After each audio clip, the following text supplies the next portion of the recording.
ওই কুত্তা, কল ধরিস না কেন? সরি রে, ঘুমেছিলাম। এবার বল, এত সকাল সকাল কল দিলি কেন? আজকে একটু তাড়াতাড়ি ক্যাম্পাসে আসিস, তোদের একটা গুড নিউজ দিব। কি গুড নিউজ? সেটা ক্যাম্পাসে এলে দেখতে পারবি। আর সানি আয়মানকেও বলে দিস তাড়াতাড়ি আসার জন্য। আমি ফারিয়াকে বলে দিছি। আচ্ছা ঠিক আছে, এখন ফোন রাখ, ফ্রেশ হব। ওকে। টুট টুট টুট, কলটা কেটে গেল। আমি উঠে ফ্রেশ হতে চলে গেলাম। চলেন, ফ্রেশ হতে হতে আপনাদের পরিচয়টা দিয়ে দেই। আমি জুয়েল, আপাতত স্টুডেন্ট লাইফে আছি। একটু আগে যে কল করেছিল সে আমার বেস্ট ফ্রেন্ড তন্নি। ফ্রেশ হওয়া শেষ, নাস্তা করে ক্যাম্পাসে চলে গেলাম। গিয়ে দেখি আমি ছাড়া সবাই বসে আছে। আমি যাওয়ার পরপরই তন্নি রাগী লোক নিয়ে আমাকে বলল, কি রে হারামি, তোকে আজকে একটু তাড়াতাড়ি আসতে বললাম আর তুই আজকে দেরি করে আসলি। সরি রে, রাস্তায় অনেক জ্যাম ছিল। তোর জন্য তো সব সময় জ্যাম থাকে, আমরা রাস্তা দিয়ে আসি না। এই হারামখোর, তুই চুপ থাক, সব সময় শুধু চামচামি করস। আচ্ছা বাদ দে না, এখন তোর নিয়ে কি বলবি তাড়াতাড়ি বল, আমরা ক্লাসে চলে যাব। আজকে কোনো ক্লাস হবে না, আজকে আমরা একটা পার্টি দিব। দেখ, এখন এগুলো করার সময় নেই, অন্যদিন করব। আগে বল তোর কি কথা আছে। দোস্ত, আমার বিয়ে ঠিক হয়ে গেছে। ছেলে অনেক বড় ব্যবসায়ী, কালকে আমাকে রিং পরিয়ে দিয়ে গেছে। তন্নির কথা শুনে আমার মাথার উপর যেন আকাশ ভেঙে পড়ল। সেই কলেজ লাইফ থেকে তন্নিকে আমি অনেক ভালোবাসি, কিন্তু ফ্রেন্ডশিপ নষ্ট হয়ে যাওয়ার ভয়ে কখনো বলতে পারিনি। আমি চেয়েছিলাম আগে নিজের পায়ে দাঁড়াই, ভালো একটা চাকরি পাই, তারপর তন্নিকে আমার মনের কথা বলবো। কিন্তু এটা কি হলো? না, আমি কিছু ভাবতে পারছি না। আমার মাথা ব্যথা করতেছে। এদিকে সানি, আইমান আর ফারিয়া তন্নিকে শুভেচ্ছা জানাচ্ছে। আমার নীরবতা দেখে তন্নি বলল, কি রে, তোর আবার কি হয়েছে? তুই খুশি হসনি? আমি তাড়াহুড়ো করে বললাম, আমি অনেক খুশি হয়েছি। তাহলে তুই এভাবে চুপ করে দাঁড়িয়ে আছিস কেন? দোস্ত, তুই সত্যি বিয়েটা করবি? অবশ্যই। এর থেকে ভালো ছেলে আর কোথায় পাবো? আর তাছাড়া বিয়ের বয়সও হয়ে গেছে। চুপ করে দাঁড়িয়ে রইলাম। আচ্ছা বাদ দে তো, এখন বল বিয়ে কখন? এই তো আগামী শুক্রবার। তোরা সবাই অবশ্যই আসবি। এই নে কার্ড। এ কথা বলে আমাদের সবাইকে একটা করে কার্ড দেয়। আমার কেন জানি বুক ফেটে কান্না আসছে। মনে হচ্ছে আমার জীবন থেকে অনেক বড় কিছু একটা চলে যাচ্ছে। নিজের অজান্তেই চোখের কোণে পানি চলে আসলো। আমার এমন অবস্থা দেখে তন্নি বলল, কি রে, কি হয়েছে তোর? কাঁদতেছিস কেন? আমি তাড়াতাড়ি চোখের পানি মুছে বললাম, আরে না, এমনি। তোর বিয়ে হবে শুনে খুশিতে চোখে পানি চলে আসলো। পাগল। আচ্ছা শোন, রায়হান কল দিচ্ছে, আমি একটু বাইরে যাচ্ছি, তোরা থাক। এই রায়হানটা আবার কে? আরে তোদের দুলা ভাই। আচ্ছা থাক, পরে কথা হবে। Bye bye. তন্নি চলে গেল। আমি অবাক দৃষ্টিতে ওর চলে যাওয়ার দিকে তাকিয়ে আছি। আস্তে আস্তে চোখটা ঝাপসা হয়ে গেল। মনে হয় আবার পানি এসে জমা হয়ে গেছে। এমন সময় ফারিয়া বলল, আচ্ছা আমি ক্লাসে যাচ্ছি, তোরা কেউ যাবি? তুই যা, আমরা একটু পর আসছি। আচ্ছা ঠিক আছে। তারপর সানিয়া রাইমান আমার কাছে এসে বলে, কিরে, ঘটনা কি? কিসের ঘটনা? তোর চোখে পানি কেন? এমনি পানি চলে আসছে। তুই কি ভাবছিস আমরা কিছু বুঝি না? আমরা তোর বন্ধু না? এখনো সময় আছে, বলে দে তুই যে তন্নিকে ভালোবাসিস। কী সব বলছিস তোরা?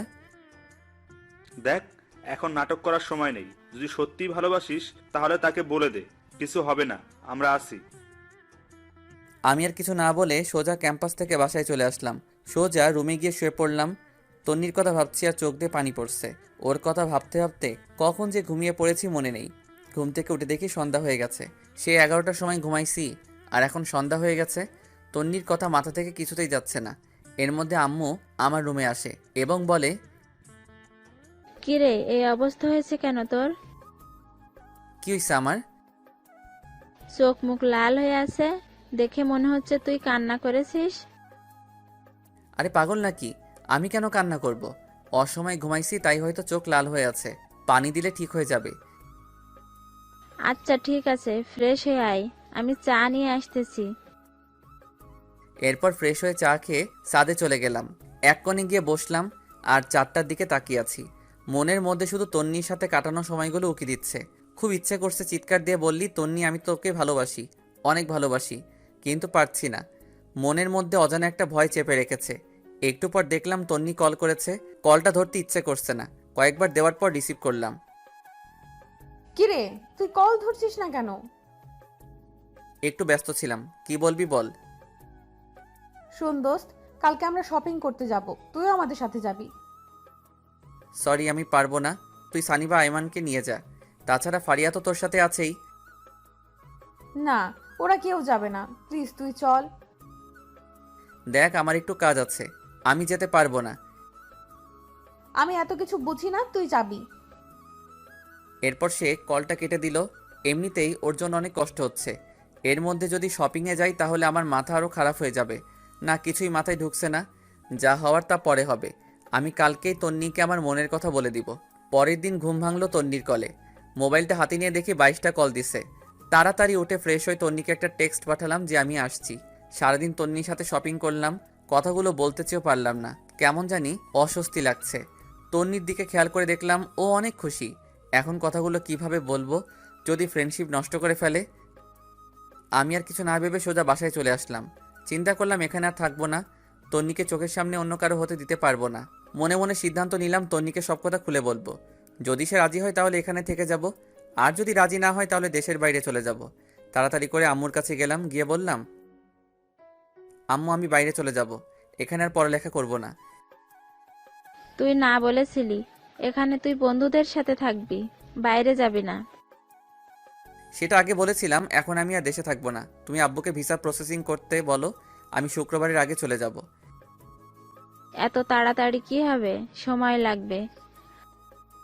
এত কিছু আমি জানি না, আমি শুক্রবারের আগে যেতে চাই। আচ্ছা, তোর আব্বু বাসায় আসুক, আমি তার সাথে কথা বলবো। আমি আর কিছু না বলে সোজা নিজের রুমে চলে গেলাম। বসে বসে ভাবতে লাগলাম তন্নি কি আমাকে মেনে নিবে, নাকি আমাদের বন্ধুত্বটাই নষ্ট করে দিবে। যেটা হবে হোক, আমি বলবই। এইভাবে 2 দিন চলে গেল। তন্নির বিয়ের তারিখটাও চলে আসলো। বৃহস্পতিবার বিকালবেলা সানিয়া রাইমান আমাদের বাসায় এসে বসে আছে, কারণ একসাথে তন্নির হলুদে যাবে। আমার মোবাইল বন্ধ দেখে বাসায় চলে আসছে। আমিও গেলাম, দেখলাম ওরা বাবার সাথে কি যেন আলাপ করতেছে। আমাকে দেখে সবাই চুপ হয়ে গেল। এরপর বাবা আমাকে বলল, তন্নির বিয়ের আগে বলতি, তোর ফ্লাইট কয়েকদিন পরে করতাম। আমি কিছু না বলে উঠে চলে যাচ্ছিলাম, এমন সময় বাবা বলে, শোন, কোথায় যাচ্ছিস? বাবা ওদের সাথে যাচ্ছি। আচ্ছা, যেখানে যা তাড়াতাড়ি আসিস। আজ রাত 9টায় তোর ফ্লাইট, কথাটা যেন মাথায় থাকে। সানি আর আইমান আমাদের কথা শুনে হাঁ করে দাঁড়িয়ে আছে। হয়তো ভাবছে এত অল্প সময়ের ভিতরে কিভাবে কি করলাম, এবং ওদের না জানিয়ে। এরপর আমি উঠে রেডি হয়ে ওদের সাথে তন্নির বাসায় চলে গেলাম। ওখানে যাওয়ার পর আমাদের আরও অনেকগুলো বন্ধুকে দেখলাম। সানি আর আইমান ব্যস্ত হয়ে গেছে, আমি একপাশে গিয়ে বসে আছি আর তন্নিকে খুঁজতেছি, কিন্তু দেখতেছি না। মনে হয় সাজতেছে। একটু পর তন্নি বের হয়ে আসলো, সাথে আরও কতগুলো মেয়ে সহ।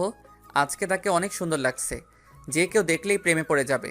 আমারও আর ব্যতিক্রম কিছু হলো না, ওর দিকে হাঁ করে তাকিয়ে আছি। একটু পর তার ধাক্কায় বাস্তবে ফিরে এলাম। কিরে, এইভাবে হা করে কি দেখছিস? কিছু না তনি, তোর সাথে আমার কিছু সিরিয়াস কথা আছে। কি কথা বল। এখানে না, সাদে চল। আচ্ছা ঠিক আছে, চল। তারপর আমি আর তন্নি ছাদে গেলাম। গিয়ে আমি চুপচাপ দাঁড়িয়ে রইলাম। আমার নীরবতা দেখে তন্নি বলল, কিরে চুপ কেন, কি বলবি তাড়াতাড়ি বল, আমার নিচে অনেক কাজ আছে। তনি তোকে আমি ভালোবাসি, সেই যেদিন তোকে প্রথম দেখেছিলাম সেদিন থেকে। তোর আমার ফ্রেন্ডশিপ নষ্ট হয়ে যাওয়ার ভয়ে আমি এতদিন কিছু বলিনি। দেখ, এখন মজা করার সময় না, কি বলবি বল, আমি নিচে চলে যাচ্ছি। তনি বিশ্বাস কর, আমি সত্যি তোকে অনেক ভালোবাসি। দেখ, ফাজলামি বন্ধ কর, নাটক দেখে দেখে তুইও নাটক শুরু করে দিয়েছিস। আমি সত্যি তোকে অনেক ভালোবাসি তনি, তোকে ছাড়া আমি আমার জীবন কল্পনা করতে পারি না রে। প্লিজ তুই বিয়েটা বন্ধ করে দে। দেখ, তোর ড্রামা বন্ধ কর, কালকে আমার বিয়ে, আর তুই বলছিস বিয়ে বন্ধ করতে? ছি, তুই এত নিচু আগে জানতাম না। তুই জাস্ট আমার ফ্রেন্ডের থেকে বেশি কিছু না। আমি তোকে অনেকবার বলতে চেয়েও পারিনি, আমি সত্যি বলছি, আমি তোকে অনেক ভালোবাসি।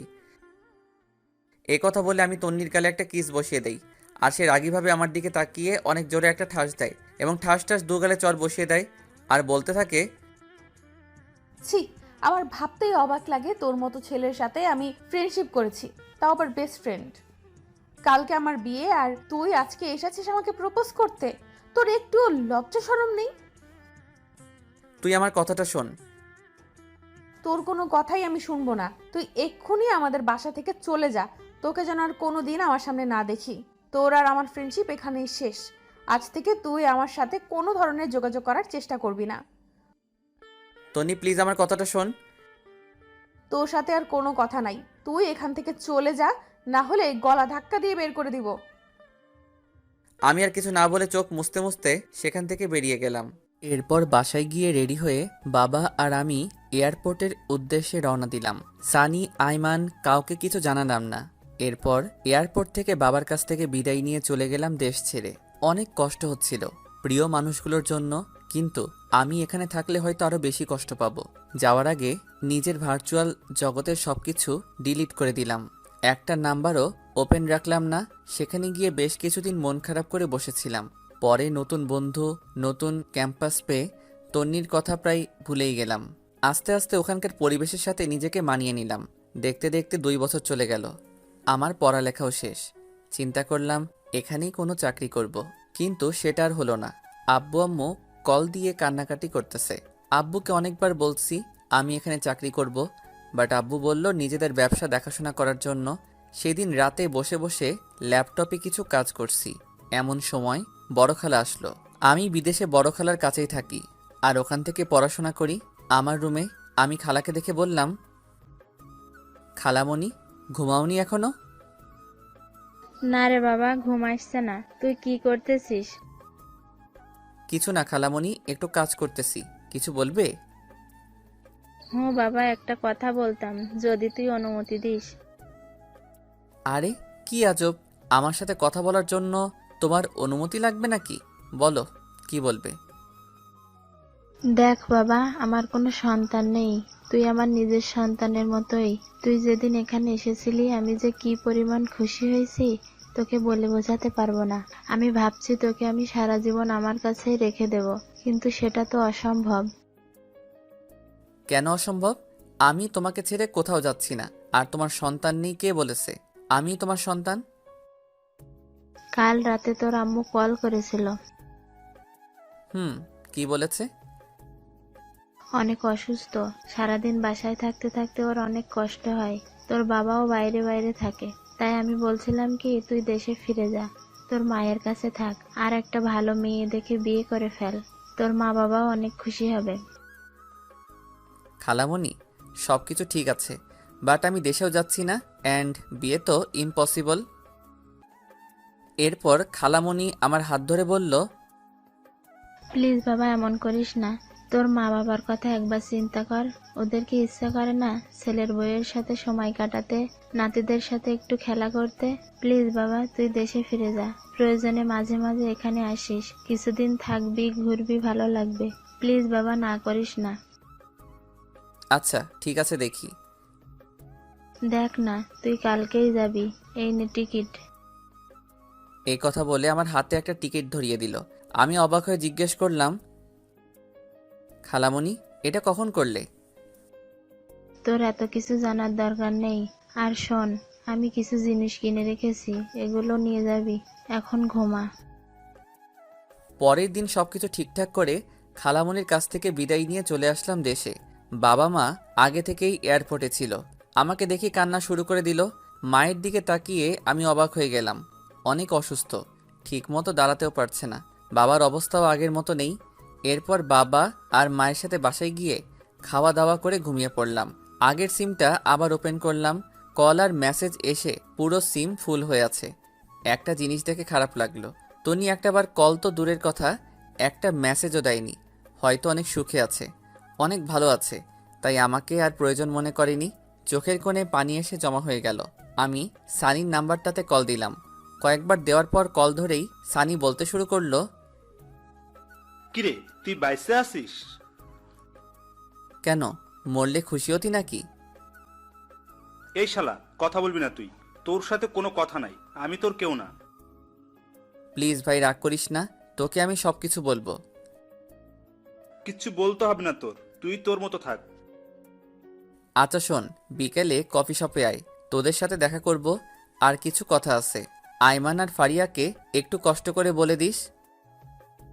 আচ্ছা ঠিক আছে। এ কথা বলে কলটা কেটে দিলাম। বিকেলবেলা বের হয়ে কফি শপের দিকে রওনা দিলাম। রাস্তাঘাট সবকিছু কেমন যেন চেঞ্জ হয়ে গেছে। একটু পর কফি শপে গেলাম, গিয়ে দেখি সবাই বসে আছে। আজকেও আমার লেট হয়ে গেছে। আমাকে দেখেই ওরা দৌড় দিয়ে এসে জড়িয়ে ধরে ফেলে। এরপর তিনজনে মিলে 10 মিনিট কিল আর ঘুষি দেয়। এতদিনের জমানো সবগুলো একসাথে দিয়ে দেয়। ওদের সাথে কুশল বিনিময় করলাম। তারপর সানিকে বললাম, তো তোর আর কি অবস্থা, চাকরি বাকরি কিছু করিস নাকি? একটা প্রাইভেট কোম্পানিতে আমি আর ফারিয়া একসাথে জব করি। গুড।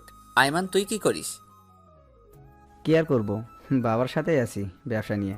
তো তুই কি করবি, দেশে থাকবি নাকি আবার উধাও হয়ে যাবি? আরে না, তোদের ছেড়ে আর যাচ্ছি না। তো তোর বউ কোথায়? আরে আমি এখনো বিয়ে করিনি, তবে আব্বা ওনার বন্ধুর মেয়ের সাথে ঠিক করে রেখেছে। ওর পড়ালেখা শেষ হলে তারপর বিয়ে। আচ্ছা ভালো। তোদের দুজনের কি অবস্থা? দেখি দুজন দুজনের দিকে তাকিয়ে হাসতেছে। এরপর আইমান বলল, মামা, ওরা নিজেরাই সারাই ফেলছে। কি তোরাও এই কাজ করলি? যাক, খুশি হলাম। সারা জীবন একসাথে ছিলি, এখনো থাকবি, ভালো হইছে। তো তুই কবে করছিস? আমার মতো ছেলেকে কে মেয়ে দিবে বল? ধুর, ফাজলামি করিস না। এই তন্নি কেমন আছে রে? মনে হয় অনেক সুখে আছে, তাই না? এ কথা শোনার পর ওরা তিনজন একে অপরের দিকে তাকাতে লাগলো। এরপর আইমান বলল, আসলে তন্নির বিয়ে হয়নি। মানে মস্করা করছিস তাই না? দেখ, জোকস এখন ভালো লাগে না। না রে, আইমান ঠিক বলছে, ওর বিয়ে হয়নি। কি বলছিস তোরা? বিয়ে হয়নি কেন? তুই তো সেদিন চলে গিয়েছিলি, তাহলে তুই দেখতি কেন বিয়ে হয়নি। এত কথা না বলে বিয়ে কেন হয়নি সেটা বল। আসলে রায়হান ছেলেটা অন্য একটা মেয়ের সাথে রিলেশন ছিল। বিয়ের দিন সে ওই মেয়েকে নিয়ে পালিয়ে যায়। তারপর? তারপর আর কি, ওরা বিয়েটা ভেঙে দেয়। তন্নির বাবা ওদের হাতে পায়ে ধরেছিল, কিন্তু কোনো লাভ হয়নি। পরে আমরা তোকে অনেক খুঁজেছিলাম, বাট তুইও চলে গেলি। তন্নির বাবা আমাকে অনেকবার বলেছে তন্নিকে বিয়ে করার জন্য, বাট আমি করিনি, তোর কথা ভেবে। পরে তুই বুঝবি আমি আর তন্নি সিট করে বিয়ে করেছি। আরে ধুর, এসব কেন বলছিস? আমি কিছু বলতাম না, তুই বিয়েটা করে ফেলতি। না বন্ধু, সেটা হয় না। এরপর ফারিয়া বলল, সেই থেকে তন্নি পাথরের মতো হয়ে গেছে, ঠিক মতো খায় না, ক্যাম্পাসে যায় না, আমাদের সাথেও মেশে না, দরকার ছাড়া কোনো কথা বলে না, সারা দিন জানালার গ্রিল ধরে দাঁড়িয়ে থাকে। ওর আর বিয়ের জন্য প্রপোজাল আসেনি? আসছে, বাট সে করবে না। আমাদের বিয়ের সময় এসে গিফটটা দিয়েই চলে গেছে। ও কি এখন এখানেই থাকে নাকি চলে গেছে? না, আগের বাসায় আছে। আমি একটু ওর সাথে কথা বলবো, তোরা যাবি আমার সাথে? আজকে তো সময় নেই, কালকে বিকেলবেলা সবাই ফিরে আসি, কালকে চল। আচ্ছা ঠিক আছে তাহলে। এরপর ওদের কাছ থেকে বিদায় নিয়ে বাসায় চলে আসলাম। শুয়ে শুয়ে চিন্তা করতেছি, ওর বাবা মায়ের কাছে বিয়ের প্রস্তাব দিলে কেমন হয়। ইস, আমি যদি সেদিন থাকতাম, হয়তো এতদিনে আমাদের বাচ্চাও বড় হয়ে যেত। এসব ভাবতে ভাবতে ঘুমাই গেছি। পরের দিন আমরা চারজন ওদের বাসায় গেলাম। দরজার সামনে দাঁড়িয়ে কলিং বেলটা বাজালাম। একটু পর ওর মা এসে দরজা খুলে দেয়। আমাদের দেখে উনি অনেক খুশি হন। আমাকে দেখে বলে, আরে জুয়েল, তুই কোথা থেকে আসলে? এতদিন কোথায় ছিলে বাবা? আন্টি আমি তো দেশে ছিলাম না। ও আচ্ছা, এই দাঁড়িয়ে কেন আসো? সবাই ভিতরে আসো। এরপর আমরা সবাই ভিতরে গেলাম। অনেক বসে আন্টির সাথে গল্প করলাম, কিন্তু তন্নিকে কোথাও দেখছি না। আমি ফারিয়াকে ইশারায় বললাম তন্নিকে দেখতে। সে উঠে তন্নির রুমে গেল, গিয়ে অনেকক্ষণ পর আসলো। তারপর আমি বললাম, কিরে ও বাসায় নেই? আচ্ছা, ভেতরে। এখানে নাকি আসবে না, তুই কথা বললে ভেতরে যা। এরপর আমি উঠে ভিতরে গেলাম, গিয়ে দেখলাম ও জানলার গ্রিল ধরে দাঁড়িয়ে আছে। আমি অনেকক্ষণ গিয়ে পেছনে দাঁড়িয়ে রইলাম। কেমন জানি নার্ভাস লাগছে, কিন্তু ওর কোনো নড়াচড়া নাই। তারপর আমি একটা কাশি দিলাম, দেখলাম পেছনে তাকালো। এরপর সে বলল, কি রে, কখন আসছিস? এই তো কিছুক্ষণ হলো। কেমন আছিস তুই? ভালো। তুই এখানে কেন আসছিস? কথাটা শুনে অনেক খারাপ লাগলো। এতদিন পর দেখা হলো, অথচ আমি কেমন আছি সেটা জিজ্ঞেস না করে উল্টো আমাকে বলে কেন আসছি। এরপর আমি বললাম, এখনো রাগ করে আছিস? সেদিনের জন্য আমি অনেক সরি। আমি কারোর উপর রাগ করি না, সেই অধিকার আমার নেই। এতদিন কোথায় ছিলি? বাইরে। তো এখন এখানে কেন আসছিস? তোকে দেখতে। দেখা হয়ে গেছে, এখন যা। কেন, তোর কি বিরক্ত লাগছে নাকি? তুই রুম থেকে বের হলে আমি খুশি হব। প্লিজ এখান থেকে যা। আমি আর কিছু না বলে সোজা চলে আসলাম, একরকম অপমানিত হয়ে। এরপর আন্টি নাস্তা নিয়ে আসলো। আমরা নাস্তা খেতে খেতে কথা বলছি। এরপর আমি আন্টিকে বললাম, আন্টি একটা কথা বলতাম, যদি কিছু মনে না করেন। বাবা বলো। আন্টি, আমি তন্নিকে বিয়ে করতে চাই। আমার কথা শুনে আইমান, সানি আর ফারিয়া অবাক হয়ে আমার দিকে তাকিয়ে রইল। আন্টি বলল, কিন্তু বাবা, তোমার বাবা মা কি রাজি হবে? আর তন্নি তো বিয়ে করার কোনো ইচ্ছে নেই বলতাছে।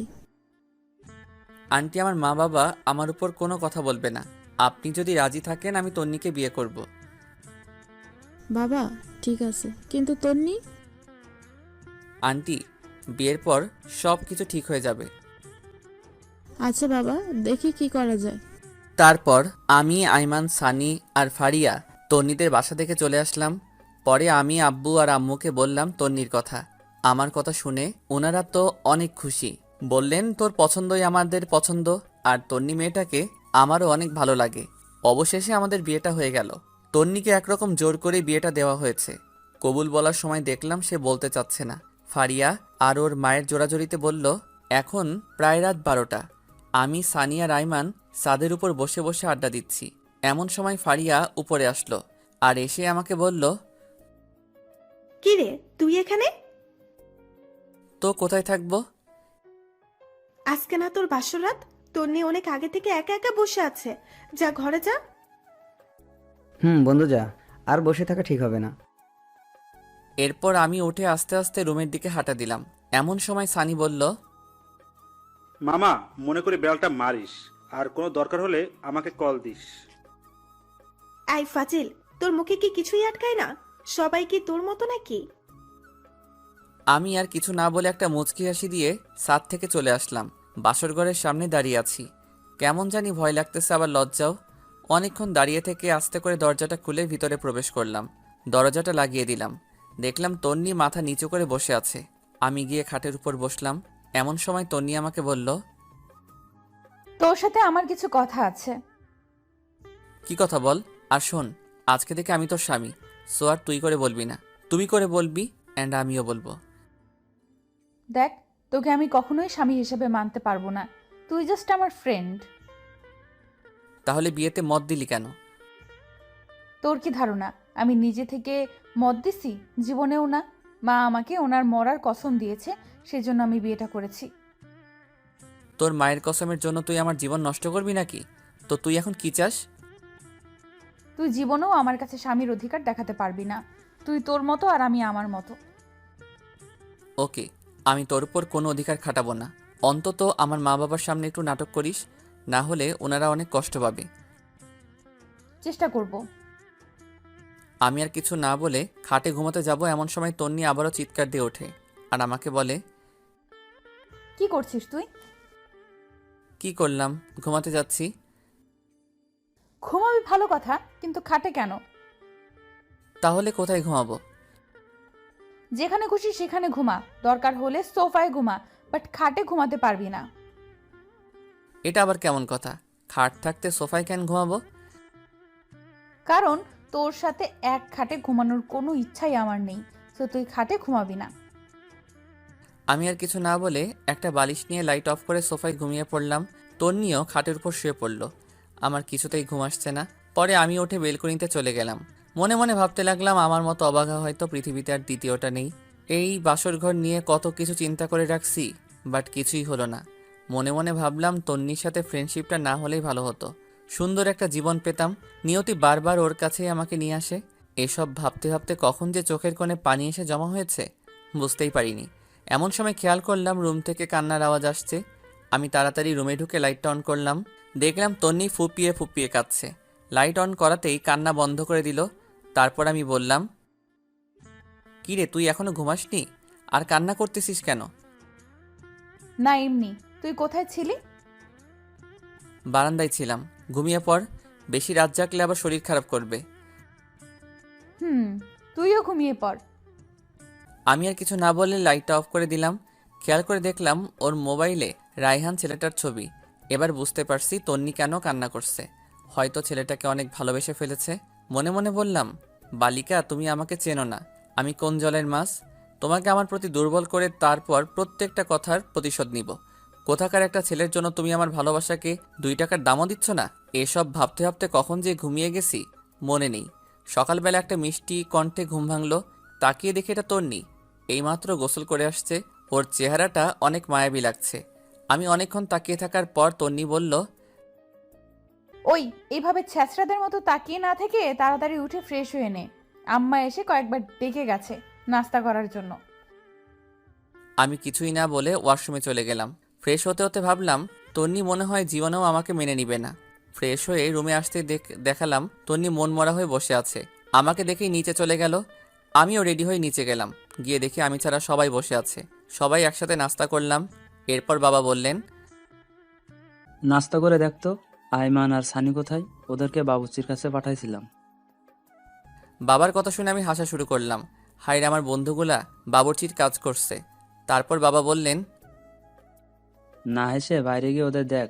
আর শোন, কালকে তাড়াতাড়ি উঠিস, অফিসের কলিংদের সাথে পরিচয় হবি আর অফিস বুঝে নিবি। আমি আর যাব না। কিন্তু বাবা। কোনো কিন্তু না, যেটা বলছি সেটাই। তারপর নাস্তা করে সানি আইমানকে খুঁজতে লাগলাম।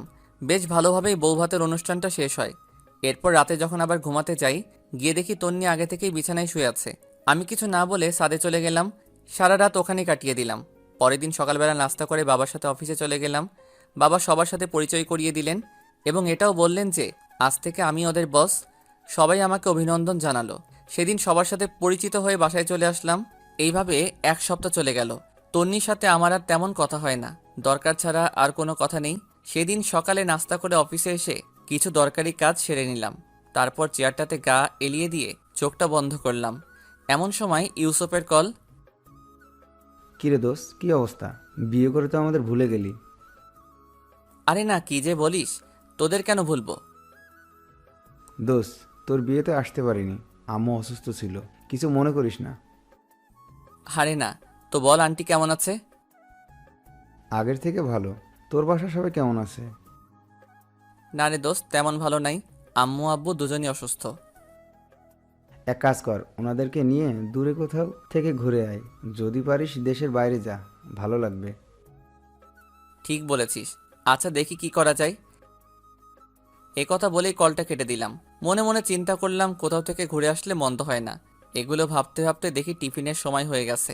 আমি হালকা কিছু খেয়ে নিলাম। এরপর চিন্তা করলাম তন্নিকে একটা কল দেই, খেয়েছে কিনা জিজ্ঞেস করি। এরপর তন্নিকে কল দিলাম। কিছুক্ষণ রিং হওয়ার পর কলটা ধরলো। বিরক্ত নিয়ে বলল, কি ব্যাপার, তুই এ সময় কেন কল দিলি? না মানে, খেয়েছিস কিনা জানার জন্য। দেখ, তোর আমাকে নিয়ে এত ভাবতে হবে না, আমাকে আমার মতো থাকতে দে। তারপর সে কলটা কেটে দিল। বুঝলাম না তন্নি কেন আমার সাথে এই রকম ব্যবহার করে। আমি তো ওর ভালো চাই, তবু সে কেন বোঝে না। না থাক, আজ থেকে আর ওর কেয়ার করব না। ওর মতো ও থাকবে আর আমার মতো আমি থাকব। এগুলো চিন্তা করতে করতে আবার কাজে মন দিলাম। রাতে বাসায় গিয়ে দেখলাম বাবা বসে বসে খবর দেখছে আর মা রান্নাঘরে। আমি বাবার সামনে গিয়ে দাঁড়ালাম। আমার দাঁড়িয়ে থাকা দেখে বাবা বলল, কিরে, কিছু বলবি নাকি? জি বাবা, একটা কথা বলার ছিল, যদি কিছু মনে না করো তাহলে বলতাম। আরে পাগল, আমাদের সাথে কথা বলার জন্য তোর অনুমতি লাগবে নাকি? বল, কি বলবি? আসলে বাবা বলছিলাম কি, সারাদিন অফিস কাজ এগুলো করতে করতে তোমাদের সময় দিতে পারি না। চলো না, আমরা সবাই মিলে কোথাও থেকে কয়েকদিনের জন্য ঘুরে আসি, সবার ভালো লাগবে। কথাটা আসলে ঠিক বলেছিস, বাট যাওয়া হবে না। কিন্তু কেন বাবা? গতকাল রাতে তোর দাদুকে স্বপ্নে দেখেছি, কবরটা নাকি ভেঙে পুকুরে পড়ে যাচ্ছে। তাই আমি আর তোর মা 10-15 দিনের জন্য গ্রামের বাড়ি যাচ্ছি। কয়েকজন হুজুর আর এতিমদের খাওয়ানোর ব্যবস্থা করব। যদি সুযোগ পাই কবরের চারপাশে দেয়াল করে আসব। ও আচ্ছা, তাহলে তোমরা গ্রামেই যাও, ভালো লাগবে। এই কথা বলে আমি রুমের দিকে চলে যাচ্ছি, এমন সময় আবার বাবা ডাক দেয়। শোন, তোর সাথে এমনিতেও আমার কথা ছিল। কি কথা বাবা, বলো। বলছিলাম কি, তোর বিয়ের পর থেকে কোথাও ঘুরতে যাসনি। তন্নিও একা একা বাসায় বসে থাকে, তাই আমি বলছিলাম তন্নিকে নিয়ে তুই ঘুরে আয়। না বাবা, তোমরা না গেলে আমরাও যাব না। আরে পাগল, আমরা যে কয়েকদিন গ্রামের বাড়ি যাচ্ছি, সে কদিন তোরাও ঘুরে আয়, ভালো লাগবে। কিন্তু বাবা অফিস। আমি ম্যানেজারকে বলে দিয়েছি, সে দেখবে। আর শোন, তোর বড় খালার ওখানে চলে যা, তুই গেলে উনি খুশি হবে। ওনার সাথে কথা বলে আমি সবকিছু ঠিক করে রেখেছি। তোর মায়ের কাছে তোদের দুজনের টিকিট রেখে দিয়েছি। বাবা এগুলো আবার কখন করলে? এতে কিছু তোর জানার দরকার নেই, পরশুদিন ফ্লাইট। আমি আর কিছু না বলে হালকা একটা হাসি দিয়ে বাবার সামনে থেকে রুমে চলে গেলাম। মনে মনে ভাবতে লাগলাম, তন্নি কি রাজি হবে? যেই মেয়ে বিয়ের দিন রাতে আমাকে বলে স্বামী হিসেবে মানে না, সে কি রাজি হবে আমার সাথে হানিমুনে বাইরে ঘুরতে যেতে? দূর, যা হবার তা পরে হবে, আগে কিছু খেয়ে নেই, অনেক ক্ষুধা লাগছে। তারপর হালকা নাস্তা করে নিলাম, কিন্তু তন্নিকে দেখছি না কোথাও। রান্নাঘরে গেলাম, সেখানেও নেই। আম্মুকে জিজ্ঞেস করলাম, আম্মু তন্নিকে দেখছি না যে, ও কোথায় গেছে? তন্নি একটু ওর বাপের বাড়ি গেছে। আমিও আর না করিনি, সারাদিন বাসায় বসে থাকে। বাইরে থেকে ঘুরে আসলে মনটা একটু হালকা হবে। আর আমি তন্নিকে বলে দিয়েছি তুইও আজকে ওদের বাসায় যাবি, আর রাতটা ওখানে কাটাবি। সকাল হলে তন্নিকে নিয়ে বাসায় চলে আসবি। দূর, আমি গিয়ে কি করব? ওই তুই কি পাগল? মেয়েটা একা একা ওখানে গেছে, আর যদি একা একা আসে তাহলে ওদের বাসার সবাই কি ভাববে? আচ্ছা, আমি সকালে গিয়ে নিয়ে আসবো। সকালে মানে? এখন যাবি তুই? যা, রেডি হয়ে নে। কি আর করা, রেডি হয়ে ওদের বাসার দিকে রওনা দিলাম। তন্নিকে অনেকবার কল দিলাম, কিন্তু সে কল ধরছে না। তারপর আমি আইমান আর সানির সাথে চ্যাটিং করতে করতে ওদের বাসার সামনে চলে গেলাম। গাড়ি থেকে নেমে ওদের বাসার সামনে গিয়ে দাঁড়ালাম। তখন প্রায় 9টা বেজে গেছে। তারপর ভিতরে গেলাম। আমাকে দেখে শ্বশুর শাশুড়ি অনেক খুশি হলেন। তাদের সাথে অনেকক্ষণ কথা বলে নিলাম। এরপর শাশুড়ি আম্মা বললেন, যাও বাবা, রুমে যাও। তন্নি রুমে আছে, ওখানে গিয়ে ফ্রেশ হয়ে নিচে আসো, আমি খাবার রেডি করছি। আচ্ছা ঠিক আছে। এ কথা বললে আমি তন্নির রুমের দিকে হাঁটা দিলাম। ওর দরজার সামনে গিয়ে শুনতে পাই ওর রুম থেকে অনেক জোরে হাসি শব্দ আসছে। সবার থেকে ওর হাসিটা আলাদা, অনেক দিন পর সে হাসছে। আমি বাইরে থেকে উকি দিয়ে দেখলাম ওর কয়েকজন কাজিন সেখানে বসে ওর সাথে গল্প করছে। তাদের মধ্যে একজন আমাকে দেখে ফেলে, তারপর বলে, আরে দুলাভাই, আপনি আসতেন? আমরা আপনারই কথাই বলতেছিলাম। আসুন, ভিতরে আসুন। তারপর আমি ভিতরে গিয়ে অনেকক্ষণ ওদের সাথে গল্প করলাম। তারপর ওরা সবাই চলে গেল। তখন তন্নি আমাকে বলল, তুই এখানে কেন আসছিস? মানে কি? তোর বাসায় আসার জন্য মনে হয় আমার ঠেকা পড়ছে। আম্মুই আমাকে আসতে বলেছে। তন্নি মুখে একটা বিরক্ত নিয়ে কিছু একটা বলতে যাবে, এমন সময় শাশুড়ি এসে আমাদের ডেকে নিয়ে গেলেন খাবার জন্য। আমি আর কিছু না বলে সোজা খেতে চলে গেলাম। খাবারের টেবিলে বসে তো অবাক, এত খাবার! আসলেই শ্বশুরবাড়ির রসের হাঁড়ি। সবগুলো খাবারই আমার পছন্দের। এরপর খাওয়া দাওয়া সেরে আমি রুমে এসে বিছানায় শুয়ে পড়লাম। কিছুক্ষণ পর তন্নি রুমে আসলো আর এসে চেঁচামেচি শুরু করে দিল। কিরে, তুই বিছানায় শুয়েছিস কেন? তো কোথায় শুব? তোর রুমে তো সোফাও নেই। সোফা নেই তো কি হয়েছে? ফ্লোর আছে না, ফ্লোরে শুয়ে পড়। মানে? ফ্লোরে শুয়ে পড়বো মানে? এত মানে টানে বুঝি না। আমি তোর সাথে এক বিছানায় ঘুমাতে পারবো না। কেন ঘুমাতে পারবি না?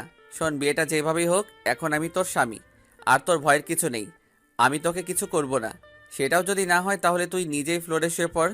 ফ্লোরে আমার ঘুম আসে না। আমার সম্ভব বিরক্ত লাগছে মেয়েটার কর্মকাণ্ড দেখে। ইচ্ছা করছে কানের নিচে 2টা দিয়ে দেই। এরপর সে আবার বলতে শুরু করলো, এই শোন, এটা আমার রুম, সো বিছানাটাও আমার। আমার বিছানায় আমি ঘুমাবো। তো কি হইছে? ভুলে গেছিস এতদিন আমার বিছানায় ছিলি আর আমি সোফায় ছিলাম? আমি নিজের ইচ্ছায় ঘুমাইনি, তুই তো বললি আমাকে বিছানায় ঘুমাতে। দূরে ফালতুর সাথে কথা বলে পারা যাবে না, তাই আমি নিজেই ফ্লোরে শুয়ে পড়লাম। শুয়ে শুয়ে ভাবতেছি তন্নি যদি কালকে আমাদের বাসায় যাওয়ার পর শুনে যে আমি হানিমুনের ব্যবস্থা করে আসছি তখন কি করবে। এগুলো ভাবতে ভাবতে দেখলাম ফকিরনি খুব আরাম করে ঘুমিয়ে আছে। মনে মনে বললাম, তন্নি তুই হয়তো জানিস না আমি কি জিনিস, তোরে আমি এমন সোজা করব যে তুই আমাকে ছাড়া কিছুই বুঝবি না। এসব ভাবতে ভাবতে কখন যে ঘুমিয়ে পড়েছি নিজেও জানি না। খুব সকালবেলা ঘুমটা ভেঙে গেল। ঘুম থেকে উঠতে যাব এমন সময় দেখি পুরো পিঠটা ব্যথা করতেছে। করারও কথা, সারা রাত ফ্লোরে ছিলাম, তাই একটু বেশি ব্যথা করছে। খাটের দিকে তাকিয়ে তন্নি খুব আরামে ঘুমিয়ে আছে। ঘুমন্ত অবস্থায় ওকে একদম বাচ্চাদের মতো লাগছে, মুখটা অনেক মায়াবী লাগছে।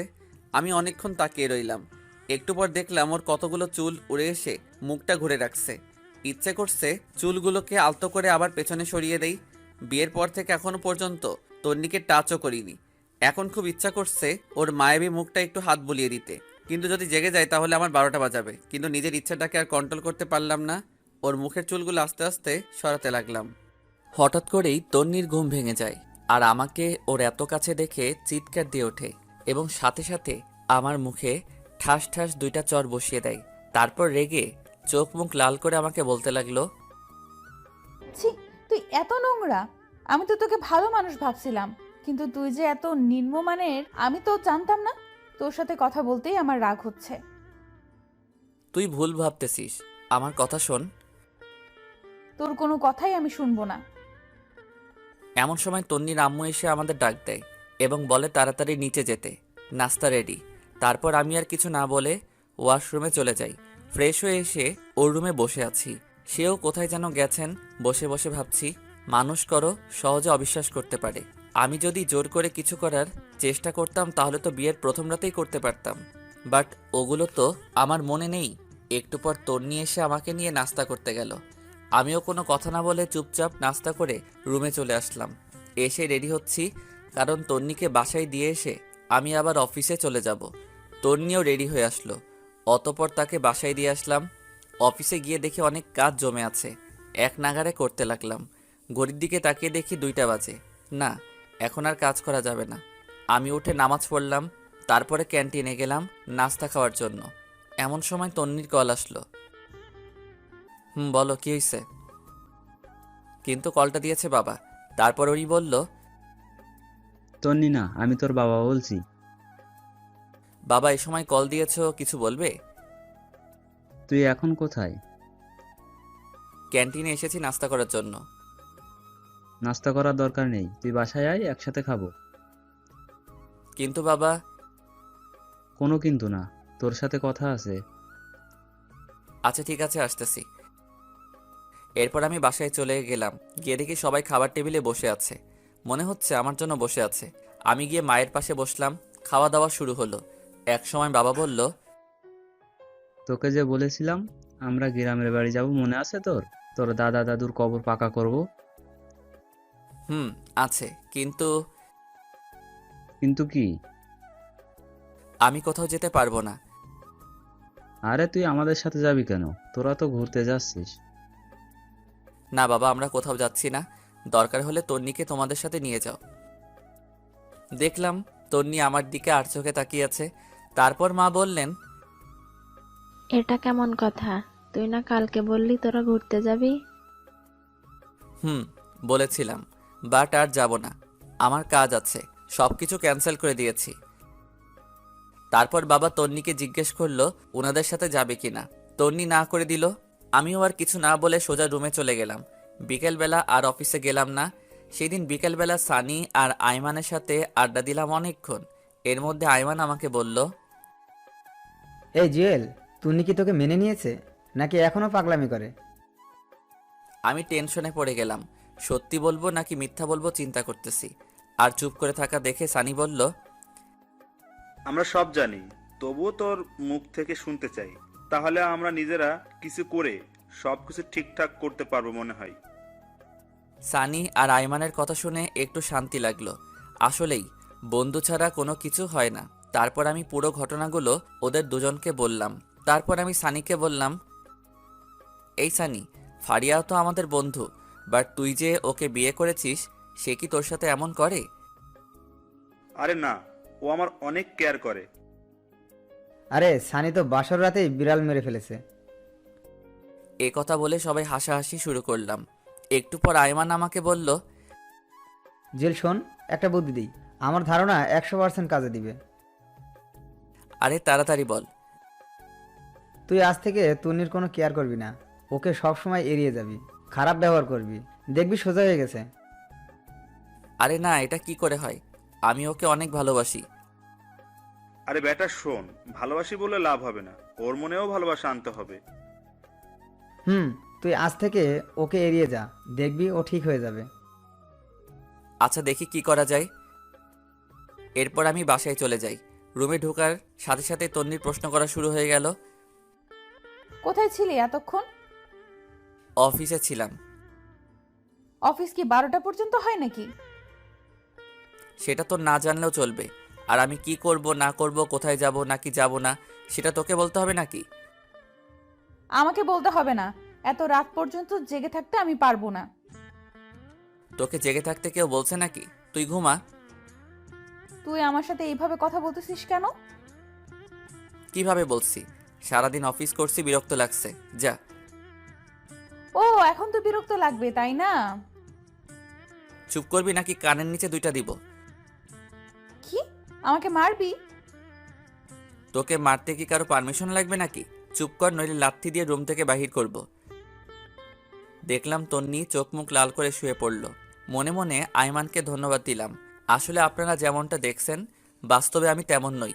এই ব্যবহারের মাধ্যমে যদি তন্নি ভালো হয়, সেই জন্যই এমন করতেছি। আমিও আর কিছু না বলে লাইট অফ করে দিয়ে সোফায় শুয়ে পড়লাম।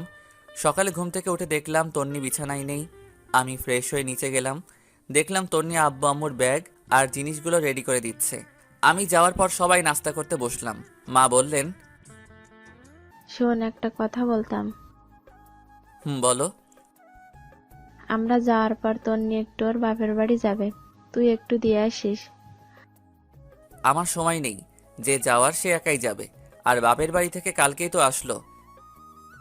আমরা যাওয়ার পর বাসায় তো কেউ থাকবে না, তুই থাকবি অফিসে, তাই বলছিলাম। দেখো, এত কিছু আমি বুঝি না, ও গেলে একাই যাবে। আর কিছু না বলে নাস্তা করে উঠে গেলাম। তারপর বাবা মাকে আমি বাস স্টপে দিয়ে আসলাম। বাসায় এসে দেখি তন্নি নেই। কল দিলাম, ধরতেছে না। আমিও আর কল না দিয়ে রেডি হয়ে অফিসে চলে গেলাম। দুপুরবেলা ক্যান্টিনে খাবার খেতে গেলাম। বাবা মাকে কল দিয়ে জিজ্ঞেস করলাম কত দূর গেছে। অনেকক্ষণ কথাবার্তা বলে কল কেটে দিলাম। হঠাৎ করে তন্নির কথা মনে পড়ল। আমি এবার তন্নিকে কল না দিয়ে শাশুড়িকে কল দিলাম। হ্যালো, আসসালামু আলাইকুম। ওয়ালাইকুম সালাম। বাবা কেমন আছো? আছি ভালো। আপনারা সবাই কেমন আছেন? আছি, সবাই ভালো। খাওয়া দাওয়া করছেন? তন্নি খেয়েছে? এই তো আমরা করতেছি, তুমি করছো? জি, নাস্তা করতেছি। অফিস শেষে আমাদের এখানে চলে আসিও, তোমার আব্বু আম্মুর সাথে আমার কথা হয়েছে। কিন্তু কোনো কিন্তু না, আমি বলছি তুমি চলে আসিও। আচ্ছা ঠিক আছে। কলটা কেটে দিলাম। তারপর সানিয়ার আইমানকে কল দিলাম, সব কিছু বললাম। ওরাও বলতেছে চালিয়ে যাওয়ার জন্য। রাত প্রায় 8টা। আমি ওদের বাসার সামনে গেলাম। তন্নিকে কল দিব চিন্তা করলাম, কিন্তু দিলাম না। কলিং বেল দেওয়ার সাথে সাথে তন্নি এসে দরজা খুলে দিয়ে গেছে। মনে হয় আমার জন্যই ওয়েট করতেছিল। আমি শ্বশুর শাশুড়ির সাথে কথা বলে তন্নির রুমে গেলাম। আমার সাথে কোনো কথা বলতেছে না। আমি ওয়াশরুমে গিয়ে ফ্রেশ হয়ে আসলাম। একটু পর শাশুড়ি এসে খাওয়ার জন্য ডেকে গেল। আমিও সোজা নিচে চলে গেলাম। খাওয়া দাওয়া করে বাইরে বের হলাম। আব্বুকে কল দিলাম। অনেকক্ষণ কল দিয়ে কথা বললাম। তারপর বাসায় আসলাম। রুমে যাওয়ার সাথে সাথে তন্নি অনেক জোরে দরজাটা লাগিয়ে দিল। কি রে, এত জোরে দরজা দিলি কেন? তুই এখানে কেন আসছিস? মানে কি? তোর মাই তো বলল। মা বললে আসতে হবে নাকি? দেখ, বেশি কথা বলবি না, তোরে দেখলেই আমার রাগ হয়। যা শুয়ে পড়। তুই আমার রুম থেকে বের হ। তুই কি আমাকে অপমান করছিস? ধরে নে তাই তুই আমার রুমে থাকতে পারবি না। ভুলে গেছিস সবসময় আমার রুমেই থাকিস অ্যান্ড আমার খাটে। তুই কি যাবি নাকি গলা ধাক্কা দিব? আমি আর কিছু না বলে বের হয়ে গেলাম। চিন্তা করলাম নিজের বাসায় চলে যাব, কিন্তু এত রাতে যাওয়া রিস্কি হয়ে যাবে। তাছাড়া শ্বশুর শাশুড়িও খারাপ মনে করবে। আর কিছু চিন্তা না করে সোজা নিচে চলে গেলাম। অনেকক্ষণ হাঁটাহাঁটি করলাম, সময় যাচ্ছে না কিছুতেই। তারপর গিয়ে গেস্ট রুমের সোফায় গিয়ে শুয়ে পড়লাম। সকালবেলা শাশুড়ির ডাকে ঘুম ভাঙলো। আমাকে সোফায় দেখে উনি বলল, কি বাবা, তুমি সোফায় কেন ঘুমিয়েছো? রুমে যাওনি? আমি কিছু বলতে যাব এমন সময় তন্নি কোথা থেকে তার আম্মুকে বলে, আম্মু তোমার জামাই কি করেছে জানো? কি করেছে? কাল রাতে আমাকে গান শোনানোর জন্য বলেছিলাম, সে শোনায়নি, তাই শাস্তি দিয়েছি যে আমার সাথে আজকে ঘুমাতে পারবে না। আমি তো পুরো টাসকে খেয়ে বসে আছি। ফকিন্নি কত বড় মিথ্যা কথা বলল। বাহ, কি সুন্দর নিজেকে বাঁচিয়ে নিল। তারপর শাশুড়ি আমাকে বলল, বাবা, আমার মেয়েটা গান পছন্দ করে, তুমি মাঝে মাঝে একটু গান শোনায়ও। আর তুইও, সামান্য একটা গানের জন্য বুঝি কেউ রুমে থাকতে দেয় না? আমি দুঃখ ভারাক্রান্ত একটা হাসি দিয়ে ওয়াশরুমে গিয়ে ফ্রেশ হয়ে নাস্তা করে অফিসে চলে গেলাম। একটু পর আমাদের অফিসের একটা কলিগ আমার রুমের সামনে আসলো। হ্যালো স্যার, আসতে পারি? আরে আদিবা, আসো আসো। Thanks sir. কিছু বলবে? বলছিলাম কি স্যার, আগামী সপ্তাহে আমি একটু বাড়ি যাব, আমার চাচাতো ভাইয়ের বিয়ে। ও আচ্ছা, ছুটি লাগবে এই তো? জি স্যার। কতদিন লাগবে? স্যার 7 দিন হলে ভালো হতো। আচ্ছা ঠিক আছে, যাও দিলাম, ভালোভাবে যাবে। ধন্যবাদ স্যার। এরপরও দেখলাম আদিবা কিছু বলবে, কিন্তু বলছে না, শুধু ছটফট করছে। তাকে আমি বললাম, কি কিছু বলবে নাকি? আসলে স্যার একটা কথা বলার ছিল। সমস্যা নাই, বলো। স্যার এখানে তো আমার কেউ নেই, আপনাকে বড় ভাইয়ার মতো দেখি, যদি ভাই হিসেবে আমার একটু উপকার করতেন খুশি হতাম। আরে পাগল নাকি তুমি? কোনো সমস্যা নাই, তুমি নির্ভয় বলো। স্যার অনেক দিন পর বাড়ি যাচ্ছি তো, আব্বু আম্মুর জন্য কিছু শপিং করব আর কিছু জিনিস নেব। আপনি যদি বিকেলবেলা আমার সাথে একটু শপিংয়ে যেতেন অনেক উপকার হতো স্যার। আচ্ছা ঠিক আছে, যাব। ধন্যবাদ স্যার। কথা বলে আদিবা তার ডেস্কে চলে গেল। বিকেলবেলা আদিবার সাথে শপিং মলে গেলাম, অনেক কিছু নিলাম। ওর বাবার জন্য, ওর মায়ের জন্য অনেক কেনাকাটা করার পর আদিবা একটা কসমেটিক্সের দোকানে গেল। আমিও ওর পিছে পিছে গেলাম। আদিবার ব্যাগগুলো আমার কাছে ছিল। কসমেটিক্সের দোকানে যাওয়ার পর আমি আর আদিবা পাশাপাশি দাঁড়িয়েছিলাম। সেখানে গিয়ে বিশাল আকারে একটা শখ খেলাম। দেখলাম তন্নিও সেখানে তার বান্ধবীদের সাথে কি যেন কিনতেছে। আমাকে আদিবার সাথে দেখে আমার সামনে এসে বলে, মেয়েটা কে? ও আমার। পুরোটা বলার আগেই আমার গালে ঠাস করে একটা চর বসিয়ে চোখ মুখ লাল করে কাঁদতে কাঁদতে দোকান থেকে বের হয়ে গেল। তন্নি কয়েকটা বান্ধবী এসে আমাকে বলল, ছি ভাইয়া, বাসায় বউ রেখে বাইরে মেয়ে নিয়ে ঘুরেন, আপনার লজ্জা করে না? তারপর সবাই দোকান থেকে বের হয়ে গেল। লজ্জায় আমার পুরো মুখ লাল হয়ে গেল। খারাপটাই সবাই দেখলো, আসল কাহিনীটা কারো চোখে পড়ল না। তারপর আমি আর আদিবাও বের হয়ে গেলাম। আদিবা আমাকে বলল, সরি স্যার, আমার জন্য আজকে আপনাকে অপমানিত হতে হয়েছে। আরে ধুর, এগুলো কিচ্ছু না। তোমার কি দোষ? কেউ তো আসল কথা জানে না, সেই জন্য রিয়াক্ট করতেছে। ম্যাডাম কিন্তু অনেক রাগ করেছে। এটা কোনো সমস্যা না, সব ঠিক হয়ে যাবে। স্যার একটা কথা বলতাম। বলো। ম্যাডামের নাম্বারটা আমাকে দেবেন, আমি সব বুঝিয়ে বলবো। আরে তুমি কল দিলে সে আরো বেশি রিয়াক্ট করবে, উল্টো তোমাকে অপমান করবে। সমস্যা নেই স্যার, আপনি নাম্বারটা আমাকে দিন। আর এটা ধরুন। কি এটাতে? স্যার আপনাদের বিয়েতে তো যেতে পারিনি, তাই ম্যাডামের জন্য আমার পক্ষ থেকে একটা গিফট। তুমি আবার এটা কখন কিনলে? সেটা আপনার না জানলেও চলবে, আপনি এটা নেন আর নাম্বারটা দিন। ধন্যবাদ, এই নাও নাম্বার। তারপর আমি নাম্বারটা দিয়ে দিলাম। গিফটটা নিয়ে আদিবাকে একটা রিকশায় উঠিয়ে দিয়ে আমি বাসায় চলে আসলাম। এসে গিফটটা খুলে দেখলাম একটা নীল শাড়ি, অনেক সুন্দর, তন্নিকে অসাধারণ লাগবে। এরপর আমার মাথায় একটা বুদ্ধি আসলো, ফারিয়াকে কল দিয়ে সব কিছু বলে দেই। কারণ তন্নি আজকের বিষয়টা ফারিয়ার সাথে শেয়ার করবে। আমি ফারিয়াকে কল দিয়ে সব কিছু বলে দিছি এবং এটাও বলে দিয়েছি যে এমনভাবে কথা বলবে যেন তন্নির প্রচুর রাগ হয়। বাসায় একা একা ভালো লাগছে না, আব্বু আম্মুও নাই, তন্নিও নাই। আমি তন্নিকে কল দিলাম, বাট নাম্বার বন্ধ। এরপর তন্নির আম্মুর কাছে কল দিলাম। হ্যালো, আসসালামু আলাইকুম। ওয়ালাইকুম সালাম। কেমন আছো বাবা? জি ভালো, আপনি? আছি মোটামুটি। তন্নি কোথায়? ওর নাম্বার বন্ধ কেন? কি জানি বাবা, বিকেলে কোথা থেকে কাঁদতে কাঁদতে এসে রুমের দরজা বন্ধ করে দিয়েছে। অনেকবার ডেকেছি, দরজা খুলছে না, কিছু খাচ্ছেও না। তোমার সাথে কি কিছু হয়েছে? না, আমার সাথে কিছু হয়নি। তো বাবা আজকে আমাদের বাসায় আসবে না? না, আজকে আসবো না। কেন বাবা? বাসায় তো কেউ নেই, এখানে তন্নিও একা, চলে আসো। না, একটু কাজ আছে। আচ্ছা ঠিক আছে, ভালো থাকবেন, পরে কথা হবে। এই কথা বলে আমি কলটা কেটে দিলাম। মনে মনে চিন্তা করলাম তন্নিও হয়তো আমাকে ভালোবেসে ফেলেছে, না হলে এত রিয়াক্ট করতো না। আয়মানের বুদ্ধিটা অনেক কাজে লাগছে। এভাবে কয়েকটা দিন চলে গেল, আমি তন্নিদের বাসায় যাই না। মাঝে মাঝে ওর মায়ের সাথে একটু একটু কথা হয়। প্রায় 10 দিন পর ওর মা আমাকে কল দেয়, তখন আমি অফিসে ছিলাম। হ্যালো, আসসালামু আলাইকুম। ওয়ালাইকুম আসসালাম। বাবা কেমন আছো? ভালো, আপনারা? আছি, সবাই ভালো। বাবা তুমি একটু আজকে আমাদের বাসায় আসতে পারবে? আসলে আমার তো একটু কাজ ছিল। কেন, কোনো সমস্যা হয়েছে নাকি? আসলে হয়েছে কি, আমার বড় বোন নাকি অনেক অসুস্থ। আমি আর তোমার শ্বশুর আব্বা ওখানে যাচ্ছি, তাই তুমি যদি এখানে থাকতে ভালো হতো। তন্নিকেও নিয়ে যান তাহলে। ও যেতে চাচ্ছে না, সেজন্য তো আমরা একটু টেনশনে আছি। সে একা একা বাসায় কিভাবে থাকবে? যদি তুমি একটু আসতে ভালো হতো। আচ্ছা ঠিক আছে, আপনারা যান, আমি সন্ধ্যার সময় আসব।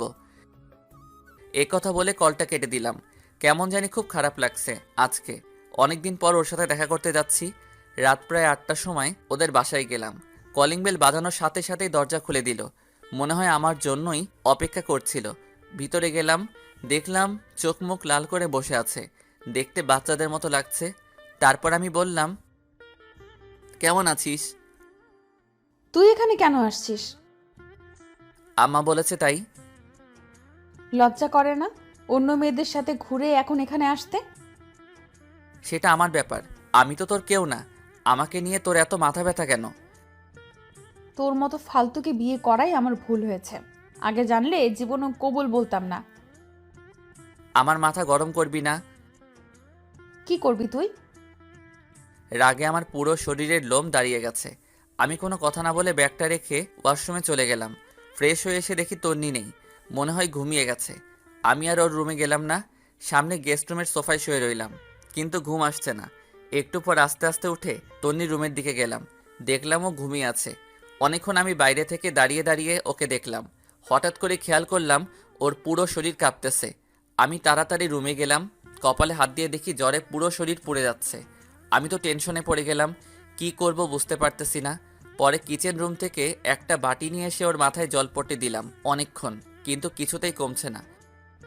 পরে একটা বালতিতে পানি নিয়ে এসে ওর মাথায় দিলাম। প্রায় 2 ঘন্টার মতো পানি দেওয়ার পর জ্বর কিছুটা কমলো। পরে দেখলাম পানি দিতে দিতে ওর শরীরও ভিজিয়ে দিলাম। এখন কাপড়টা চেঞ্জ করতে হবে, বাট কিভাবে করব বুঝতে পারতেছি না। সে যদি দেখে আমি ওর কাপড় চেঞ্জ করছি, তাহলে আমার অবস্থা শেষ। সকালবেলা আমি নাস্তা নিয়ে ওর রুমে গেলাম, দেখলাম সে মাত্র ঘুম থেকে উঠছে। আমার হাতে নাস্তা দেখে চমকে উঠল। তারপর নিজের দিকে তাকিয়ে দেখে যে ওর গায়ে যে জামাটা ছিল সেটা আর নেই। তারপর আমার রাগে চোখ মুখ লাল করে উঠে এসে আমার কলার ধরে বলল, ওই কুত্তা, আমার কাপড়ের এই অবস্থা করেছে কে? আসলে কালকে রাতে। পুরোটা বলার আগে ঠাস ঠাস 2টা চর বসিয়ে দেয়। তারপর বলে, তুই এত খারাপ আমি ভাবতেও পারিনি। আমাকে ঘুমের মধ্যে পেয়ে তুই, ছি, আমার ভাবতেই ঘৃণা লাগে। তোকে আমি আস্তে আস্তে বিশ্বাস করতে লাগলাম, কিন্তু তুই এত খারাপ আমি জীবনেও ভাবিনি। যা, বেরিয়ে যা এখান থেকে। প্লিজ আমার কথাটা শোনো। তুই যাবি নাকি আবার চর খাবি? আমি আর কিছু না বলে নাস্তার প্লেটটা রেখে চলে আসতে যাব, এমন সময় দেখি দরজার সামনে নীলা দাঁড়িয়ে আছে। মনে হয় আমাকে চর মারার দৃশ্যটা দেখে ফেলেছে। লজ্জায় পুরো লাল হয়ে গেলাম। কিছু না বলে সোজা রুমের বাইরে চলে আসলাম। এরপর নীলা ভিতরে গেল। যাওয়ার পর বলল, তুই ওনাকে চর মেরেছিস কেন? ভালো করেছি। ও আমার কাপড় চেঞ্জ করেছে কেন? সে করেনি, আমি করছি। মানে? তুই জানিস কালকে রাতে তোর অনেক জ্বর আসছিল, উনি তোর মাথায় জলপট্টি দিয়েছে। জ্বর না কমার কারণে সারা রাত তোর মাথায় পানি দেয়, পানিগুলো তোর শরীরে গিয়ে পুরো শরীর ভিজে যায়, ঠান্ডা লেগে যাবে সেজন্য সকাল সকাল আমাকে কল দিয়ে আনে, আর আমি তোর কাপড় চেঞ্জ করি। আর তুই কিনা না জানি ওনাকে জ্বর দিলি। তোর ভাগ্য অনেক ভালো যে ওনার মতো স্বামী পেয়েছিস। এই কথাগুলো বলে নীলা বাইরে চলে আসে। আমি তন্নির মাকে কল করে ওর অসুস্থতার কথা জানালাম। তারপর কিছু না বলে সোজা অফিসে চলে গেলাম। এরপর থেকে তন্নিকে আর কোনো কল দেই না, ওর আম্মুকেও দেই। মাঝে মাঝে ওর আম্মু কল দিলে খবর নেয়, জাস্ট এতটুকুই। কয়েকদিন পর বাবা মা চলে আসে, এসে আমাকে বলে, কিরে বৌমা কই? ওর বাপের বাড়ি। তা তুই কি এতদিন ওখানে ছিলি? না, মাঝে মাঝে যেতাম। চুপ করে বেয়াদব, তুই কি ভাবছিস আমি কোনো খোঁজ খবর রাখি না? ঘরে বউ রেখে অন্য মেয়ে নিয়ে ঘুরতে তোর লজ্জা করে না? বৌমা আমাকে সবকিছু জানিয়েছে। বাহ, ফকির নিজের দোষ না স্বীকার করে আমাকে ফাঁসিয়ে দিল। জানি বাবা, এখন সত্য কথা বললে বিশ্বাস করবে না, তাই বলেও কোনো লাভ নেই। এরপর বাবা বললেন, এখন ওদের বাসায় যা, আর তন্নিকে তোর সাথে করে নিয়ে আসবি। কিন্তু বাবা এখন তো কোনো কিন্তু নয়, যেটা বলছি সেটা। এখন তো রাত হয়ে গেছে, এখন কিভাবে আনবো? কালকে সকালে নিয়ে আসলে হবে না? গর্ধব, এখন আনতে কে বলেছে? এখন তুই যাবি, রাত থেকে কাল সকালে চলে আসবি। আমি কিছু বলতে যাব, এমন সময় বাবার দিকে খেয়াল করে দেখলাম রেগে আছে। আমি আর কিছু না বলে রেডি হয়ে ওদের বাসার উদ্দেশ্যে রওনা দিলাম। রাত প্রায় 9:30। আমি তন্নিদের বাসার সামনে দাঁড়িয়ে আছি। কলিং বেল দেওয়ার সাথে সাথে দেখলাম তন্নির মা এসে দরজা খুলে দিল। তারপর বলল, বাবা আসছো? পথে কোনো সমস্যা হয়নি তো? না, কোনো সমস্যা হয়নি। আচ্ছা বসো, খাওয়া দাওয়া করে নাও। তন্নিও বসে আছে, বাট আমি কিছু বলছি না দেখে সেও বলছে না। খাওয়া দাওয়া শেষ করে রুমে গেলাম, গিয়ে একটা চেয়ারের উপর বসে আছি। একটু পর তন্নি এসে দরজা লাগিয়ে দিল। আমাকে বলল, সরি। সরি কেন? সেদিন রাতের ঘটনার জন্য। আমি ভাবছি তুই আমার সাথে। থাক, বলতে হবে না, আমার কপালে ওগুলোই ছিল। তুই ঘুমা, সকালে তাড়াতাড়ি যেতে হবে। তুই কোথায় ঘুমাবি? আমাকে নিয়ে তোর চিন্তা করতে হবে না, তুই ঘুমা। খাটে ঘুমা, আমি নিচে ঘুমাবো। কেন, তোর চর খাওয়ার জন্য নাকি তোর কাছে অপমানিত হওয়ার জন্য? সে আর কিছু না বলে ঘুমিয়ে পড়ল। আমিও একটা বালিশ নিয়ে নিচে শুয়ে পড়লাম। সকালবেলা ঘুম থেকে ছাদে গেলাম, তন্নিও আমার পেছনে পেছনে গেল। দেখে মনে হচ্ছে কিছু একটা বলবে, বাট বলতে পারতেছে না। এরপর আমি বললাম, কিছু বলবি? তুই কি সত্যি আমাকে ভালোবাসিস? পাগল নাকি, তোরে কেন আমি ভালোবাসবো? মিথ্যা বললাম, দেখি ও কি রিয়াক্ট করে। তাহলে এতদিন যে বললি তুই আমাকে ভালোবাসিস? মিথ্যা বলেছি, তোর সাথে থাকার বা কথা বলার কোনো ইচ্ছাই আমার নেই। তাহলে আমাকে নিতে আসলি কেন? আব্বু আম্মু বলেছে তাই, না হলে জীবনেও আসতাম না। বাহ, ভালো তো। নতুন কাউকে পেয়ে গেছিস, এখন তো আর আমার দরকার নেই। তোর দরকার কখনো ছিল না, থাকবেও না। আদিবার সাথে আমি খুব ভালোই আছি। রাগানোর জন্য বললাম। তনি আর কিছু না বলে চোখ মুখ লাল করে কান্না করতে করতে নিচে চলে যায়। মনে মনে বন্ধু আইমানকে ধন্যবাদ দিতে লাগলাম, ওর বুদ্ধিটা কাজে লেগেছে। এইরকম জানলে আরও আগে থেকে ইগনোর করতাম। যাই হোক, একটু পর আমিও নিচে গেলাম, গিয়ে দেখি তন্নি চুপ করে বসে আছে। আমি বললাম, রেডি হয়ে নে, বাসায় যেতে হবে। আমি যাব না, তুই যা। তোর ন্যাকামি দেখার টাইম নাই আমার। আদিবা বসে আছে, তাড়াতাড়ি রেডি হয়ে নে। বললাম তো আমি যাব না। ওকে, একটু পর নিজেই যাবি? তুই এখান থেকে যা, তোকে যেন না দেখি। চলে তো যাবই, এখানে তো থাকতে আসিনি। তুই আর এক সেকেন্ডও এখানে থাকতে পারবি না, এখনই বের হয়ে যা। আমিও আর কিছু না বলে নাস্তা না করে ওর বাবা মা কাউকে না জানিয়ে সোজা অফিসে চলে গেলাম। বাসায় গেলে বাবা চিল্লাচিল্লি করবে। কাজ করতেছে এমন সময় আদিবা আসলো। আসতে পারি স্যার? আরে আদিবা, আসো, বসো। ধন্যবাদ স্যার। আপনার কি মন খারাপ? আরে না, এমনি ভালো লাগছে না। আমি জানি স্যার, ম্যাম আপনাকে কিছু বলেছে হয়তো। আসলে স্যার, সেদিন যদি জানতাম ম্যামও মার্কেটে যাবে তাহলে আপনাকে যেতে বলতাম না। আরে দূর, এটা কোনো ব্যাপার না। এমন সময় বাবা কল দিল। আদিবা উঠে চলে গেল। এই কই তুই? আমি তো অফিসে। তোকে না বললাম বৌমাকে নিয়ে বাসায় আসতে? ও আসবে না বলেছে, সেই জন্যই তো আমি অফিসে চলে আসছি। চুপ কর বিয়াদব। ও আসবে না বলেছে নাকি তুই নিয়ে আসিসনি? মানে আমি কেন নিয়ে আসবো না? চুপ হারামজাদা, তন্নি আমাকে সবকিছু বলেছে। তোর লজ্জা করে না ঘরে বউ রেখে অন্য মেয়েকে নিয়ে ঘুরতে? আরে তুমি এসব কি বলো? সবগুলা মিথ্যা কথা। চুপ কর। তন্নি আমাকে সবকিছু বলেছে। মেয়েটা কখন থেকে কান্না করতেছে। আমি আর কিছু না বলে কল কেটে দিলাম। দূর, ফকিরনিটা বাবাকে আনিয়ে বানিয়ে কি বলল আল্লাহ জানে। নিজে সব দোষ করে এখন আমাকে ফাঁসাই দিছে। বিকেলবেলা আইমান কল দিল। কি রে দোস্ত, কি অবস্থা? মামা কি বুদ্ধি দিলি? তন্নি তো ফেসে গেছে। আরে কি বলিস? আচ্ছা শোন, সন্ধ্যার সময় তুই আর তন্নি কফি শপে আসিস, কথা আছে। ধুর, আমি তন্নিকে নিয়ে আসতে পারবো না, তোরা বল আসতে। আচ্ছা ঠিক আছে বলবো, তুই অন্তত সাথে করে নিয়ে আসিস, সানিয়া আর ফারিয়াও থাকবে। আচ্ছা ঠিক আছে। এরপর বাসায় গেলাম, দেখলাম তন্নি রেডি হয়ে বসে আছে। আমাকে দেখে বলল, আইমান কিছু বলেছে? না কিছু বলেনি। কেন? কফি শপে যাওয়ার জন্য বলেছে। তো যা, আমাকে বলছিস কেন? তোকেও যেতে বলেছে। আমি যাব না, তুই যা। একসাথে যাওয়ার জন্য বলেছে। তুই না গেলে আমিও যাব না। মনে মনে তো আমার লাড্ডু ফুটতেছে। আহা কি যে আনন্দ বলে বোঝাতে পারবো না। যাই হোক, বেশি মুড নিতে গেলে আবার দেখা যাবে যে একসাথে যাওয়াই হবে না। একটু পর আমি আর তন্নি বের হয়ে গেলাম। একটা রিক্সা নিলাম। এই প্রথম বিয়ের পর একসাথে রিক্সা নিয়ে ঘুরতেছি। যখন ওর সাথে ফ্রেন্ড হিসেবে ঘুরতাম রিক্সায়, কি মজাটাই না হতো। সব কিছু মনে পড়তে লাগলো। আমি রিক্সার একপাশে সরে বসে আছি। তন্নি বারবার আমার দিকে তাকাচ্ছে। একটু পর কফি শপে গেলাম। দেখলাম আইমান, সানিয়ার ফারিয়া বসে আছে।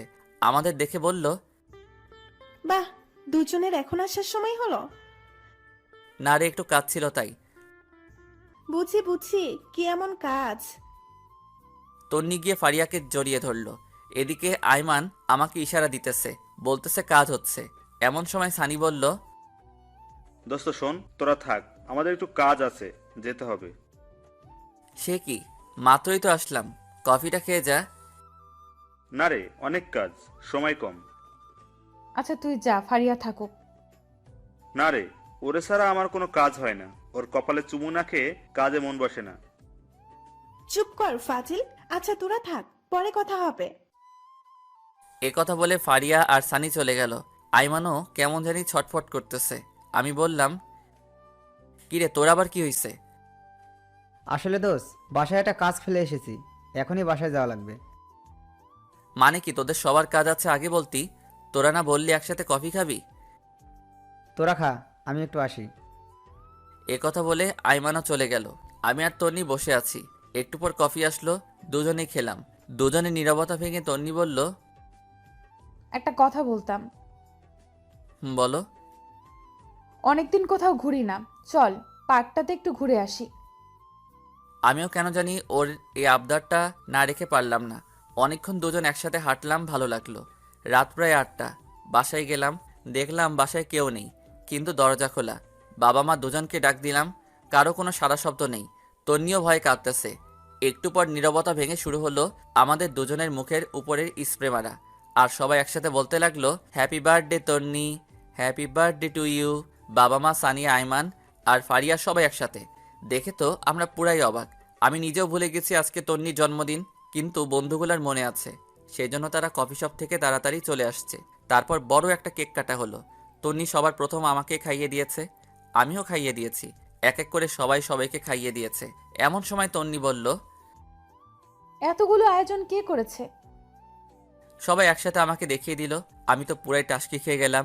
আমি নিজেই কিছু জানি না, আর ওরা বলছে আমি করছি। সেদিন সবাই একসাথে খাওয়া দাওয়া করে নিলাম, ওদের বাসায় যেতে দেইনি। আমি, সানিয়া, আইমান একসাথে ঘুমাইছি, ফারিয়া আর তন্নি একসাথে ঘুমাইছে। পরে যে যার মতো চলে গেল। আমিও অফিসে চলে গেলাম। দুপুরবেলা আদিবা আমার রুমে আসলো। স্যার আসতে পারি? আসো, বসো। স্যার একটা কথা বলতাম। অবশ্যই বলো। আসলে স্যার, আমার একজনের সাথে রিলেশন আছে, বাবা বিয়ের জন্য চাপ দিচ্ছিল, তাই আমি বাবাকে ফাহাদের কথা বলেছি। ফাহাদ আমার বয়ফ্রেন্ড। বাবা বলেছে ওকে নিয়ে বাবার সাথে দেখা করার জন্য। যদি আজকে বিকেলের জন্য আমাকে ছুটি দিতেন উপকার হতো খুব। আরে এটা কোনো কথা? তুমি আমাকে আগে বলবে না? ওকে যাও, দিলাম। ধন্যবাদ স্যার। আদিবা একটু কষ্ট করতে পারবে? জি স্যার, বলুন। তোমার পাশের আলমারিটার উপর একটা হলুদ রঙের ফাইল আছে, যদি একটু কষ্ট করে দিতে উপকার হতো। এতে কষ্টের কি আছে? এ কথা বলে আদিবা উঠে ফাইলটা নিতে গেল। আলমারি উঁচু হওয়ার কারণে সে একটু উপরের দিকে উঠে পায়ের আঙুলের উপর ভর করে ফাইলটা নিতে যাবে, এমন সময় পা স্লিপ করে উল্টে যেতে লাগলো।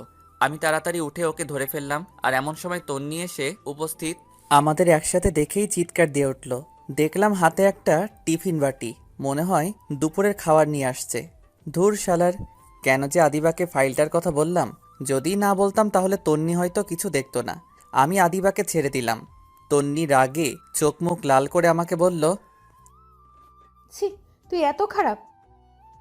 প্লিজ তুই শান্ত হ, আমার কথা শোন। কি শুনবো? নিজের চোখেই তো সব কিছু দেখলাম। প্লিজ তুই আমার কথাটা শোন। চুপ কর। তোর মতো ফালতুর সাথে আমি কোনো কথাই বলবো না। ভেবেছিলাম তুই সত্যি আমাকে ভালোবাসিস। আমিও আস্তে আস্তে তোকে ভালোবেসে ফেললাম, কিন্তু তুই অন্য মেয়ের সাথে। ছি।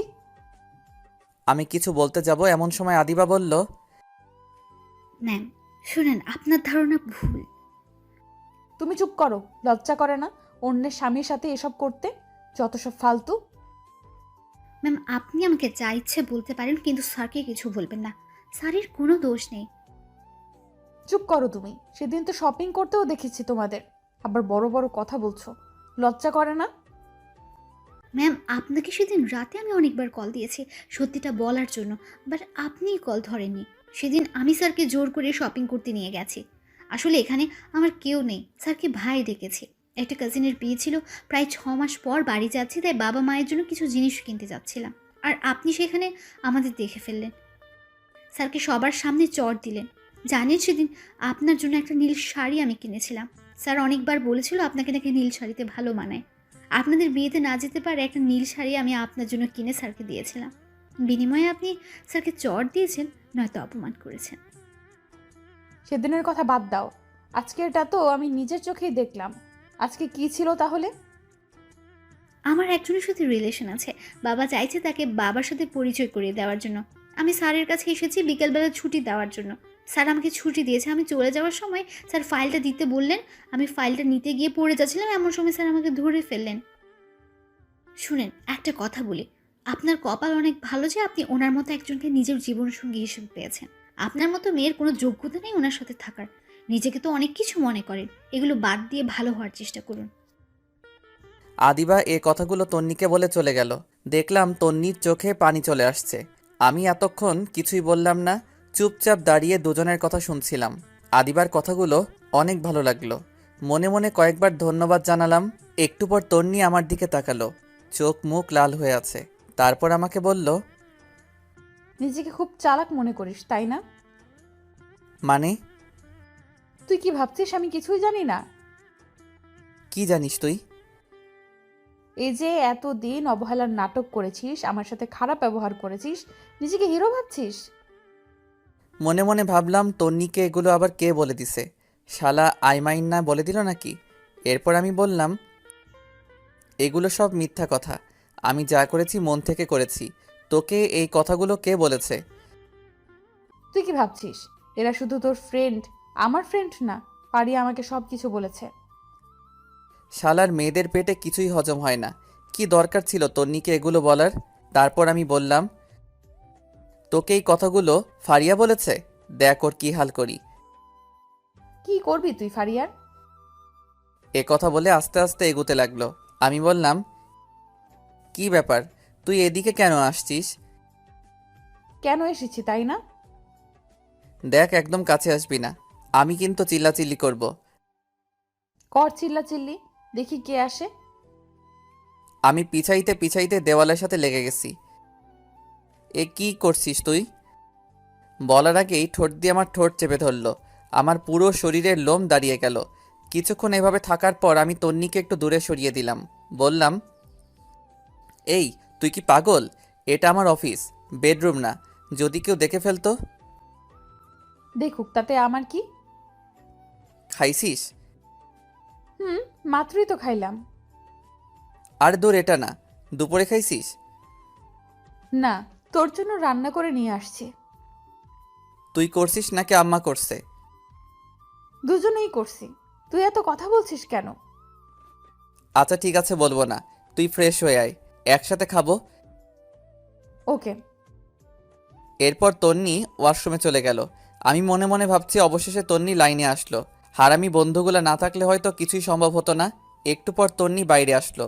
আমি একটা প্লেটে ভাত দিয়ে তাকে বললাম, এই ধর, খেয়ে নে। আমি খাবো না। কি আজীব, তুই না একটু আগে বললি খাবি? এভাবে খাবো না। তো কিভাবে খাবি? যদি কেউ একজন খাইয়ে দেয় তাহলে খাবো। আমি আর কিছু না বলে ওকে খাইয়ে দিলাম, নিজেও খেয়ে নিলাম। খাওয়া দাওয়া শেষে তন্নিকে বাসায় পাঠিয়ে দিলাম। তন্নি চলে যাওয়ার পর ফাইলটা নিলাম। এমন সময় আইমানের কল। দোস্ত কি অবস্থা? আরে মামা, কি বুদ্ধি দিলি! তন্নি তো পুরো ফিদা হয়ে গেছে। আরে কি বলিস? আর তন্নির জন্মদিনে এত বড় একটা সারপ্রাইজ দেওয়ার জন্য ধন্যবাদ। আমি ভুলেই গেছিলাম ওর জন্মদিন। আরে মামা, সারপ্রাইজের কি দেখলা? আরো বড় সারপ্রাইজ এখনো রয়ে গেছে। আরে কি বলিস? কি সারপ্রাইজ, তাড়াতাড়ি বল। না এখন না, বিকালে কফি শপে আয়, বাকিরাও আসবে, সবাইকে একসাথে বলবো। আচ্ছা ঠিক আছে। শোন, আসার সময় তন্নিকে নিয়ে আসিস। আমি সানি আর ফারিয়াকে বলে দিছি। আচ্ছা ঠিক আছে। এই কথা বলে কল কেটে দিলাম। অফিস শেষ করে বিকালবেলা তন্নিকে বললাম রেডি হতে। সে রেডি হতে চলে গেল। আমিও ফ্রেশ হয়ে একটা কালো শার্ট পরে বাসার বাইরে দাঁড়িয়ে আছি তন্নির জন্য। একটু পর তন্নিও আসলো, বা সেও কালো শাড়ি পরে আসলো। আমি দেখে আরও একবার ক্রাশ খেলাম। হা করে তাকিয়ে আছি। একটু পর তন্নির ঝাঁকানিতে বাস্তবে ফিরে এলাম। আমাকে বলল, এইভাবে হা করে তাকিয়ে আছিস কেন? মশা ঢুকবে। আরে না, আমি একটা কথা চিন্তা করতেছিলাম। কচু করছিলি? যা এখন রিক্সা নিয়ে আয়। তারপর আমি একটা রিক্সা নিলাম। আমি একটু দূরে সরে বসতে চাইলাম, কিন্তু আমার বাম হাতটা চেপে ধরে বসে আছে। একটু পর কফি শপে পৌঁছে গেলাম। দেখলাম সবাই বসে আছে। আমাদের দেখে সবাই দাঁড়ালো। ফারিয়া বলল, কি রে, আজ এত ম্যাসিং, ঘটনা কি? কিসের ঘটনা? বুঝি, সব বুঝি। আচ্ছা বুঝলে ভালো। এই হারামির দল, চুপ কর, সবাই আগে বস। এরপর আমরা সবাই বসলাম। আয়মান সবার জন্য কফির অর্ডার দিল। বন্ধু, এবার বল, কি এমন সারপ্রাইজ যেটা মোবাইলে বলা যায় না, এখানে বলতে হবে? দোস্ত, আমার তো বিয়ে। সত্যি? সত্যি। তারপর সবাই আয়মানকে কংগ্রাচুলেশনস জানালাম। আমি বললাম, তো বিয়ে কবে? পরশুদিন। হারামের বাচ্চা, আগে বলিসনি কেন? দোস্ত, আমি নিজেও জানতাম না, আজকে সকালে আব্বা বলেছে। আচ্ছা শোন, কালকে তোরা সবাই থাকবি, অনেক কিছু কেনাকাটা করতে হবে। আমি পারবো না, তোরা সবাই আসিস। না পারলে তুই বিয়েতেও আসিস না। ওরে ভাই, কাঁদিস কেন? আচ্ছা ঠিক আছে, আসবো। আমার কথা শুনে সবাই হাসাহাসি করতে লাগলো। তারপর অনেকক্ষণ আড্ডা দিয়ে কথাবার্তা বলে বাসায় চলে আসলাম। আমি ফ্রেশ হয়ে বাবার সাথে কথা বলতেছি। তন্নি তখন ফ্রেশ হচ্ছিল। অনেকক্ষণ কথাবার্তা বলে রুমে গেলাম। দেখি তন্নি সোফায় বসে আছে। আমি যাওয়ার সাথে সাথে বলে, একটা কথা বলতাম। তো বল, অনুমতির কি আছে? আজকে খাটে ঘুমা, আমার কোনো সমস্যা হবে না।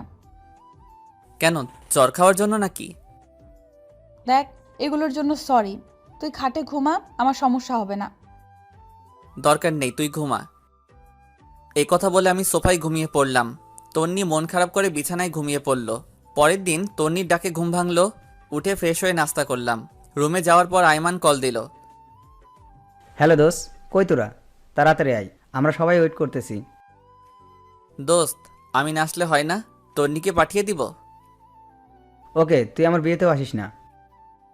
আচ্ছা রাগ করিস না, আসছি। এরপর তন্নিকে বললাম রেডি হতে। দুজনে রেডি হয়ে মার্কেটের উদ্দেশ্যে রওনা দিলাম। একটু পর মার্কেটে চলে আসলাম। কিরে হারামি, এত দেরি কেন? আরে বলিস না, তন্নি আটা ময়দা মাখতে দেরি করে ফেলেছে। তন্নি রেগে লাল হয়ে বলল, কি? আমি আটা ময়দা মাখি? এই হারামি, তুইও তো ঘুম থেকে উঠতে দেরি করিস, এখন আমার দোষ দিতেছিস তাই না? এই, তোদের ঝগড়া বন্ধ কর, দেরি হয়ে যাচ্ছে। ওকে চল কেনাকাটা শুরু করি। শুরুতে একটা স্বর্ণের দোকানে গেলাম। তন্নি আর ফারিয়া দুজনে আইমানের বউয়ের জন্য গয়না পছন্দ করতেছে। অনেক ঘাটাঘাটির পর অনেকগুলো স্বর্ণের জিনিস নিল। তন্নি একটা নেকলেস নিয়ে বারবার নিজের গলায় জড়িয়ে দেখতে লাগলো। আমি খেয়াল করে দেখেছি, মনে হয় ওর পছন্দ হয়েছে, কিন্তু কিছু বলছে না। আমার দিকে বারবার তাকাচ্ছে। আমি দেখেও না দেখার ভান করে সানির সাথে কথা বলতেছি। একটু পর শাড়ির দোকানে গেলাম। সবার জন্য শাড়ি কিনলো। আইমানের মা, বোন, খালা আরো অনেকের জন্য কেনা হলো। তন্নি একটা নীল শাড়ি নিজের গায়ে জড়িয়ে আমাকে বলল, এই জুয়েল, বল। শাড়িটা খুব সুন্দর তাই না? আমাকে ভালো মানিয়েছে। তো এখন কি করব? না, এমনি বললাম। বাহ, ফকিনি সবকিছুই ঠিক করে নিয়েছে। দাম দেওয়ার জন্যই আমাকে এই কথাগুলো বলেছে। আর তন্নিকে শাড়িটাই আসলে অনেক সুন্দর মানিয়েছে। আমি দোকানদারকে বললাম শাড়িটা আলাদা একটা প্যাকেট করে দিতে। তন্নির মুখে এক রাজ্যের হাসি দেখলাম। কিছু না বলে তাড়াতাড়ি ব্যাগটা নিয়ে বসে আছে। আরও অনেক কিছু কেনাকাটা করার পর সবাই বাসার উদ্দেশ্যে রওনা দিলাম। আমরা সানিয়া রাইমানের কাছ থেকে বিদায় নিয়ে একটা রিক্সা নিলাম। একটু পথ যাওয়ার পর রিক্সাওয়ালাকে বললাম, মামা একটু দাঁড়ান। এই, তোর আবার কি হলো? তুই বসে থাক, আমি একটু আসছি। এ কথা বলে আমি আবার মার্কেটে গেলাম। গিয়ে তন্নির পছন্দ করা নেকলেসটা কিনে নিলাম। দাম বেশি হওয়ায় ক্যাশ টাকা দিতে পারিনি। ওর বিকাশ নাম্বার নিয়ে একটা কলিগকে বলে টাকা পাঠিয়ে দিলাম। একটু পর রিক্সায় আসলাম। কিরে, কোথায় গিয়েছিলি? সেটা তো না জানলেও চলবে। এই মামা চলেন। বাসার সামনে এসে আমি তন্নিকে উপরে পাঠিয়ে দিলাম। রিক্সা ভাড়া দিয়ে আমি উপরে আসলাম। দেখলাম তন্নি রুমে নেই, মনে হয় ওয়াশরুমে গেছে। আমি নেকলেসটা ওর ড্রয়ারে রেখে দিয়েছি। তন্নি ওয়াশরুম থেকে বের হলো, খুব হাসি খুশি লাগছে। তারপর নিচে গিয়ে খাওয়া দাওয়া করে আগের দিনের মতো সোফায় শুয়ে পড়লাম। তন্নি কিছু বলতে গিয়েও বলেনি। পরের দিন আইমানের বিয়ে, সকাল থেকে শুধু কল দিচ্ছে। আমি ঘুম থেকে উঠে দেখি তন্নি মায়ের সাথে রান্নাঘরে কাজ করছে। কিছু না বলে ফ্রেশ হতে চলে গেলাম। একটু পর নাস্তা করে রেডি হয়ে তন্নিকে বললাম তাড়াতাড়ি রেডি হতে, আমরা বিয়েতে যাব, আর অনেক কাজ আছে। তন্নি হ্যাঁ সূচক ইশারা দিয়ে রেডি হতে চলে গেল। আমি বাইরে গিয়ে দাঁড়িয়ে আছি। একটু পর তন্নি রেডি হয়ে আসলো। আমি তো দেখে আবার ক্রাশ খাইলাম। কালকের সেই শাড়িটা পরেছে, আবার গলায় নেকলেসটাও পরেছে, পায়ে হাই হিল, হালকা লিপস্টিক। উপস, মাথা নষ্ট করে দিচ্ছে।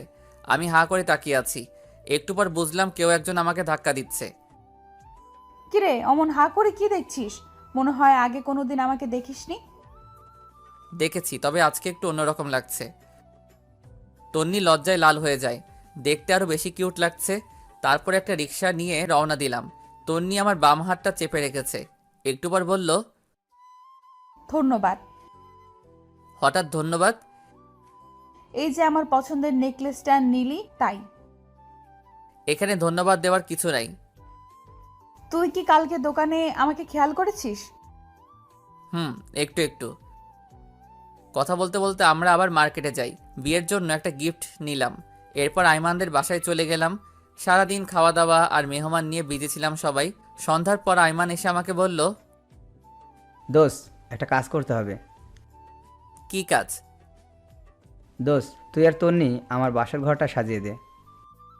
কিন্তু কোনো কিন্তু নয়, প্লিজ দোস্ত, না করিস না। সানিকে বাবার সাথে বাজারে পাঠাইছি, আর ফারিয়া মিলির সাথে আছে। আচ্ছা ঠিক আছে।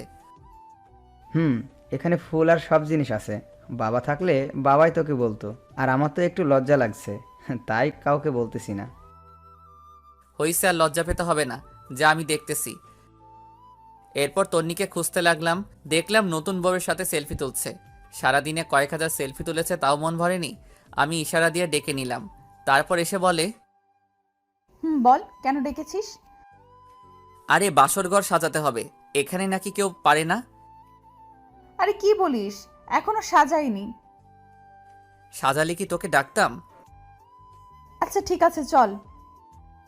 এরপর তন্নি আর আমি বাসর ঘর সাজাতে লাগলাম। সাজানো প্রায় শেষ। এই সময় তন্নি বলে, জানিস, বাসর ঘর নিয়ে আমার অনেক স্বপ্ন ছিল। তাই নাকি? জানিস আমি কি কি কল্পনা করেছি বাসর ঘর নিয়ে? কি কি? আমার জামাই আসবে, আমি লজ্জায় ঘোমটা দিয়ে রাখবো, সে ঘোমটাটা সরাবে, তারপর তার পা ছুঁয়ে সালাম করব, তারপর সে আমাকে গান শোনাবে, আমি তাকে শোনাবো, কিছুক্ষণ নাচবো, তারপর দুজনে ছাদে গিয়ে চাঁদ দেখব, সে আমাকে দোলনায় দোলাবে, হঠাৎ করে বৃষ্টি শুরু হবে। তুই পাগল নাকি? চাঁদ উঠলে আবার বৃষ্টি হয় নাকি? তুই চুপ থাক। তারপর আমরা দুজনে অনেক সময় হাত ধরে ভিজবো, তারপর আবার রুমে চলে আসব, আমি তার বুকে মাথা রেখে ঘুমিয়ে পড়ব। আমি তন্নির কথাগুলো শুনে একটু অভিমানের ভঙ্গিতে দাঁড়িয়ে দাঁড়িয়ে আয়মানের বাসর ঘরে গোলাপ ফুল ছিটাচ্ছি। আমার এমন মুখ দেখে তন্নি বলে, কিরে, তোর আবার কি হলো? কই কিছু না। মুখটা এমন প্যাঁচার মতো করে রাখছিস কেন? সবার কপালে কি আর বাসর রাত থাকে? অবাগাতের কপালে তো কিছুই থাকে না। হয়েছে, আর ঢং করতে হবে না। এই নে, এটা ধর। কি এটাতে? শেরওয়ানি। আমরা এখন বাসায় যাব, আমরাও বাসর ঘর করব। কি? আমি একটা লাল বেনারসি পরবো, তুই 30 মিনিট পর রুমে যাবি। 30 মিনিট কি করবি? এত কথা তোর জানতে হবে না, যেটা বলেছিস সেটা। আচ্ছা ঠিক আছে, কিন্তু এত কিছু তুই কখন করলি? সারপ্রাইজ কি তুই একাই দিতে পারিস? আমি পারি না? আমি আর ফারিয়া মিলে করে এসেছি। এখন যা, একটা গাড়ি ঠিক কর, বাসায় যাব। ওকে। একটা সিএনজি নিয়ে আমি আর তন্নি তাড়াতাড়ি বাসায় গেলাম। আমি শেরওয়ানি পরে রেডি হয়ে আছি। কখন 30 মিনিট হবে ঘড়ির দিকে তাকিয়ে আছি। অবশেষে 30 মিনিট হলো। আমি বাসর ঘরে যাচ্ছি। কেমন যেন লজ্জা লাগছে। সব সময় থাকি, তবু আজকে কেমন যেন লাগছে। দূর, এত শরম দিয়ে লাভ নেই, আগে ভিতরে যাই। আস্তে করে দরজাটা খুলে ভিতরে গেলাম। তন্নি বড় একটা ঘোমটা দিয়ে বসে আছে। আমি গিয়ে ঘোমটা উঠালাম। তন্নি খাট থেকে নেমে আমার পা ছুঁয়ে সালাম করলো। আমি বললাম, বেঁচে থাকো মা, স্বামী সংসার নিয়ে অনেক সুখী হও মা। হাই হাই, এটা কি বললাম? মা কেন বললাম? তন্নি একটা গুতা দিয়ে বলে, এই কুত্তা, আমি তোর মা? এই না না, ভুল হয়ে গেছে, আর বলবো না। এই নে কান ধরলাম। ওকে, এখন একটা গান শোনা। এই আমি তো গান পারি না। কি বললি? আচ্ছা শোনাচ্ছি। ওকে। বন্ধু তুই লোকাল বাস রে, বন্ধু তুই লোকাল বাস, আদর করে ঘরে তোল ঘর দইরা নামাস। এই হারামি, এটা কি গান? আরে মমতাজ খালামণির গান। রাখ তোর মমতাজ খালা, ভালো গান গা, নইলে ধাক্কা দিয়ে বাহির করে দিব। এরপর আমি শীতল বাতাসে দেখেছি তোমায়, এই গানটা শোনালাম। তন্নিও একটা রবীন্দ্রসঙ্গীত শোনালো। মেয়েটার গলা বেশ ভালো।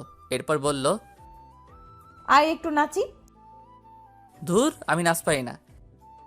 হালকা নাচ, যেমন তেরি মেরি গানটাতে হালকা নাচি আয়। আমি তো সানি লিওন আর উর্বাশীর গান ছাড়া নাচতে পারি না।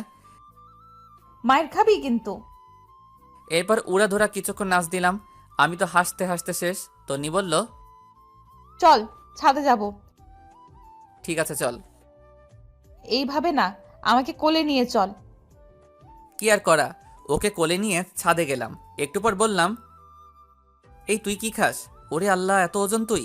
আর একটু হলে তো মারাই যেতাম। তন্নি কিছু না বলে আমার একটা হাত ধরে হাঁটতে লাগলো। আমারও অসম্ভব ভালো লাগা শুরু হলো। এরপর আমি তন্নিকে কোলে নিয়ে পুরো ছাদ ঘুরলাম। একটু পর শুরু হলো ঝুম বৃষ্টি। তন্নির ইচ্ছাটা উপরওয়ালা পূরণ করে দিল। দুজনে অনেক সময় ভিজলাম। হঠাৎ একটা বাজ পড়ার সাথে সাথে তন্নি আমাকে জড়িয়ে ধরলো। এভাবে কিছুক্ষণ চলার পর দুজনে নিচে চলে আসলাম। তন্নি ভেজা কাপড় চেঞ্জ করে আসলো, আমিও আসলাম। একটু পর বললাম, এই শোন, আমরা ফ্রেন্ড ছিলাম ঠিক আছে, কিন্তু এখন তো স্বামী স্ত্রী হয়ে গেছি। এখন আর তুই করে বলবো না, তুমি করে বলবো। ধুর না, আমি তুই করেই বলবো। কিন্তু কেন?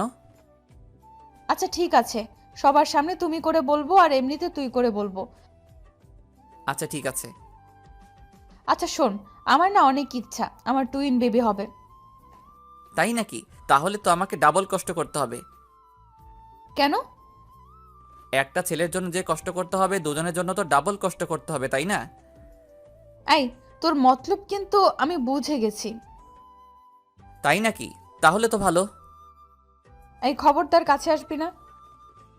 আসলে কি হবে শুনি? আমি আস্তে আস্তে আগাতে লাগলাম আর তন্নি পিছাতে লাগলো। পিছাতে পিছাতে একসময় খাটের উপর গিয়ে পড়ে যায়। তন্নি লজ্জায় লাল হয়ে যায়, একটা কাপড় দিয়ে মুখ ঢেকে ফেলে। আমি কাপড়টা সরিয়ে ওর মিষ্টি মাখা ঠোঁটে আস্তে করে আমার ঠোঁট বসাই দিলাম। তারপর দুজনে হারিয়ে গেলাম অজানা এক রাজ্যে। থামেন, অনেক কিছু দেখে ফেলেছেন, এবার আমাদের একটু একা থাকতে দেন।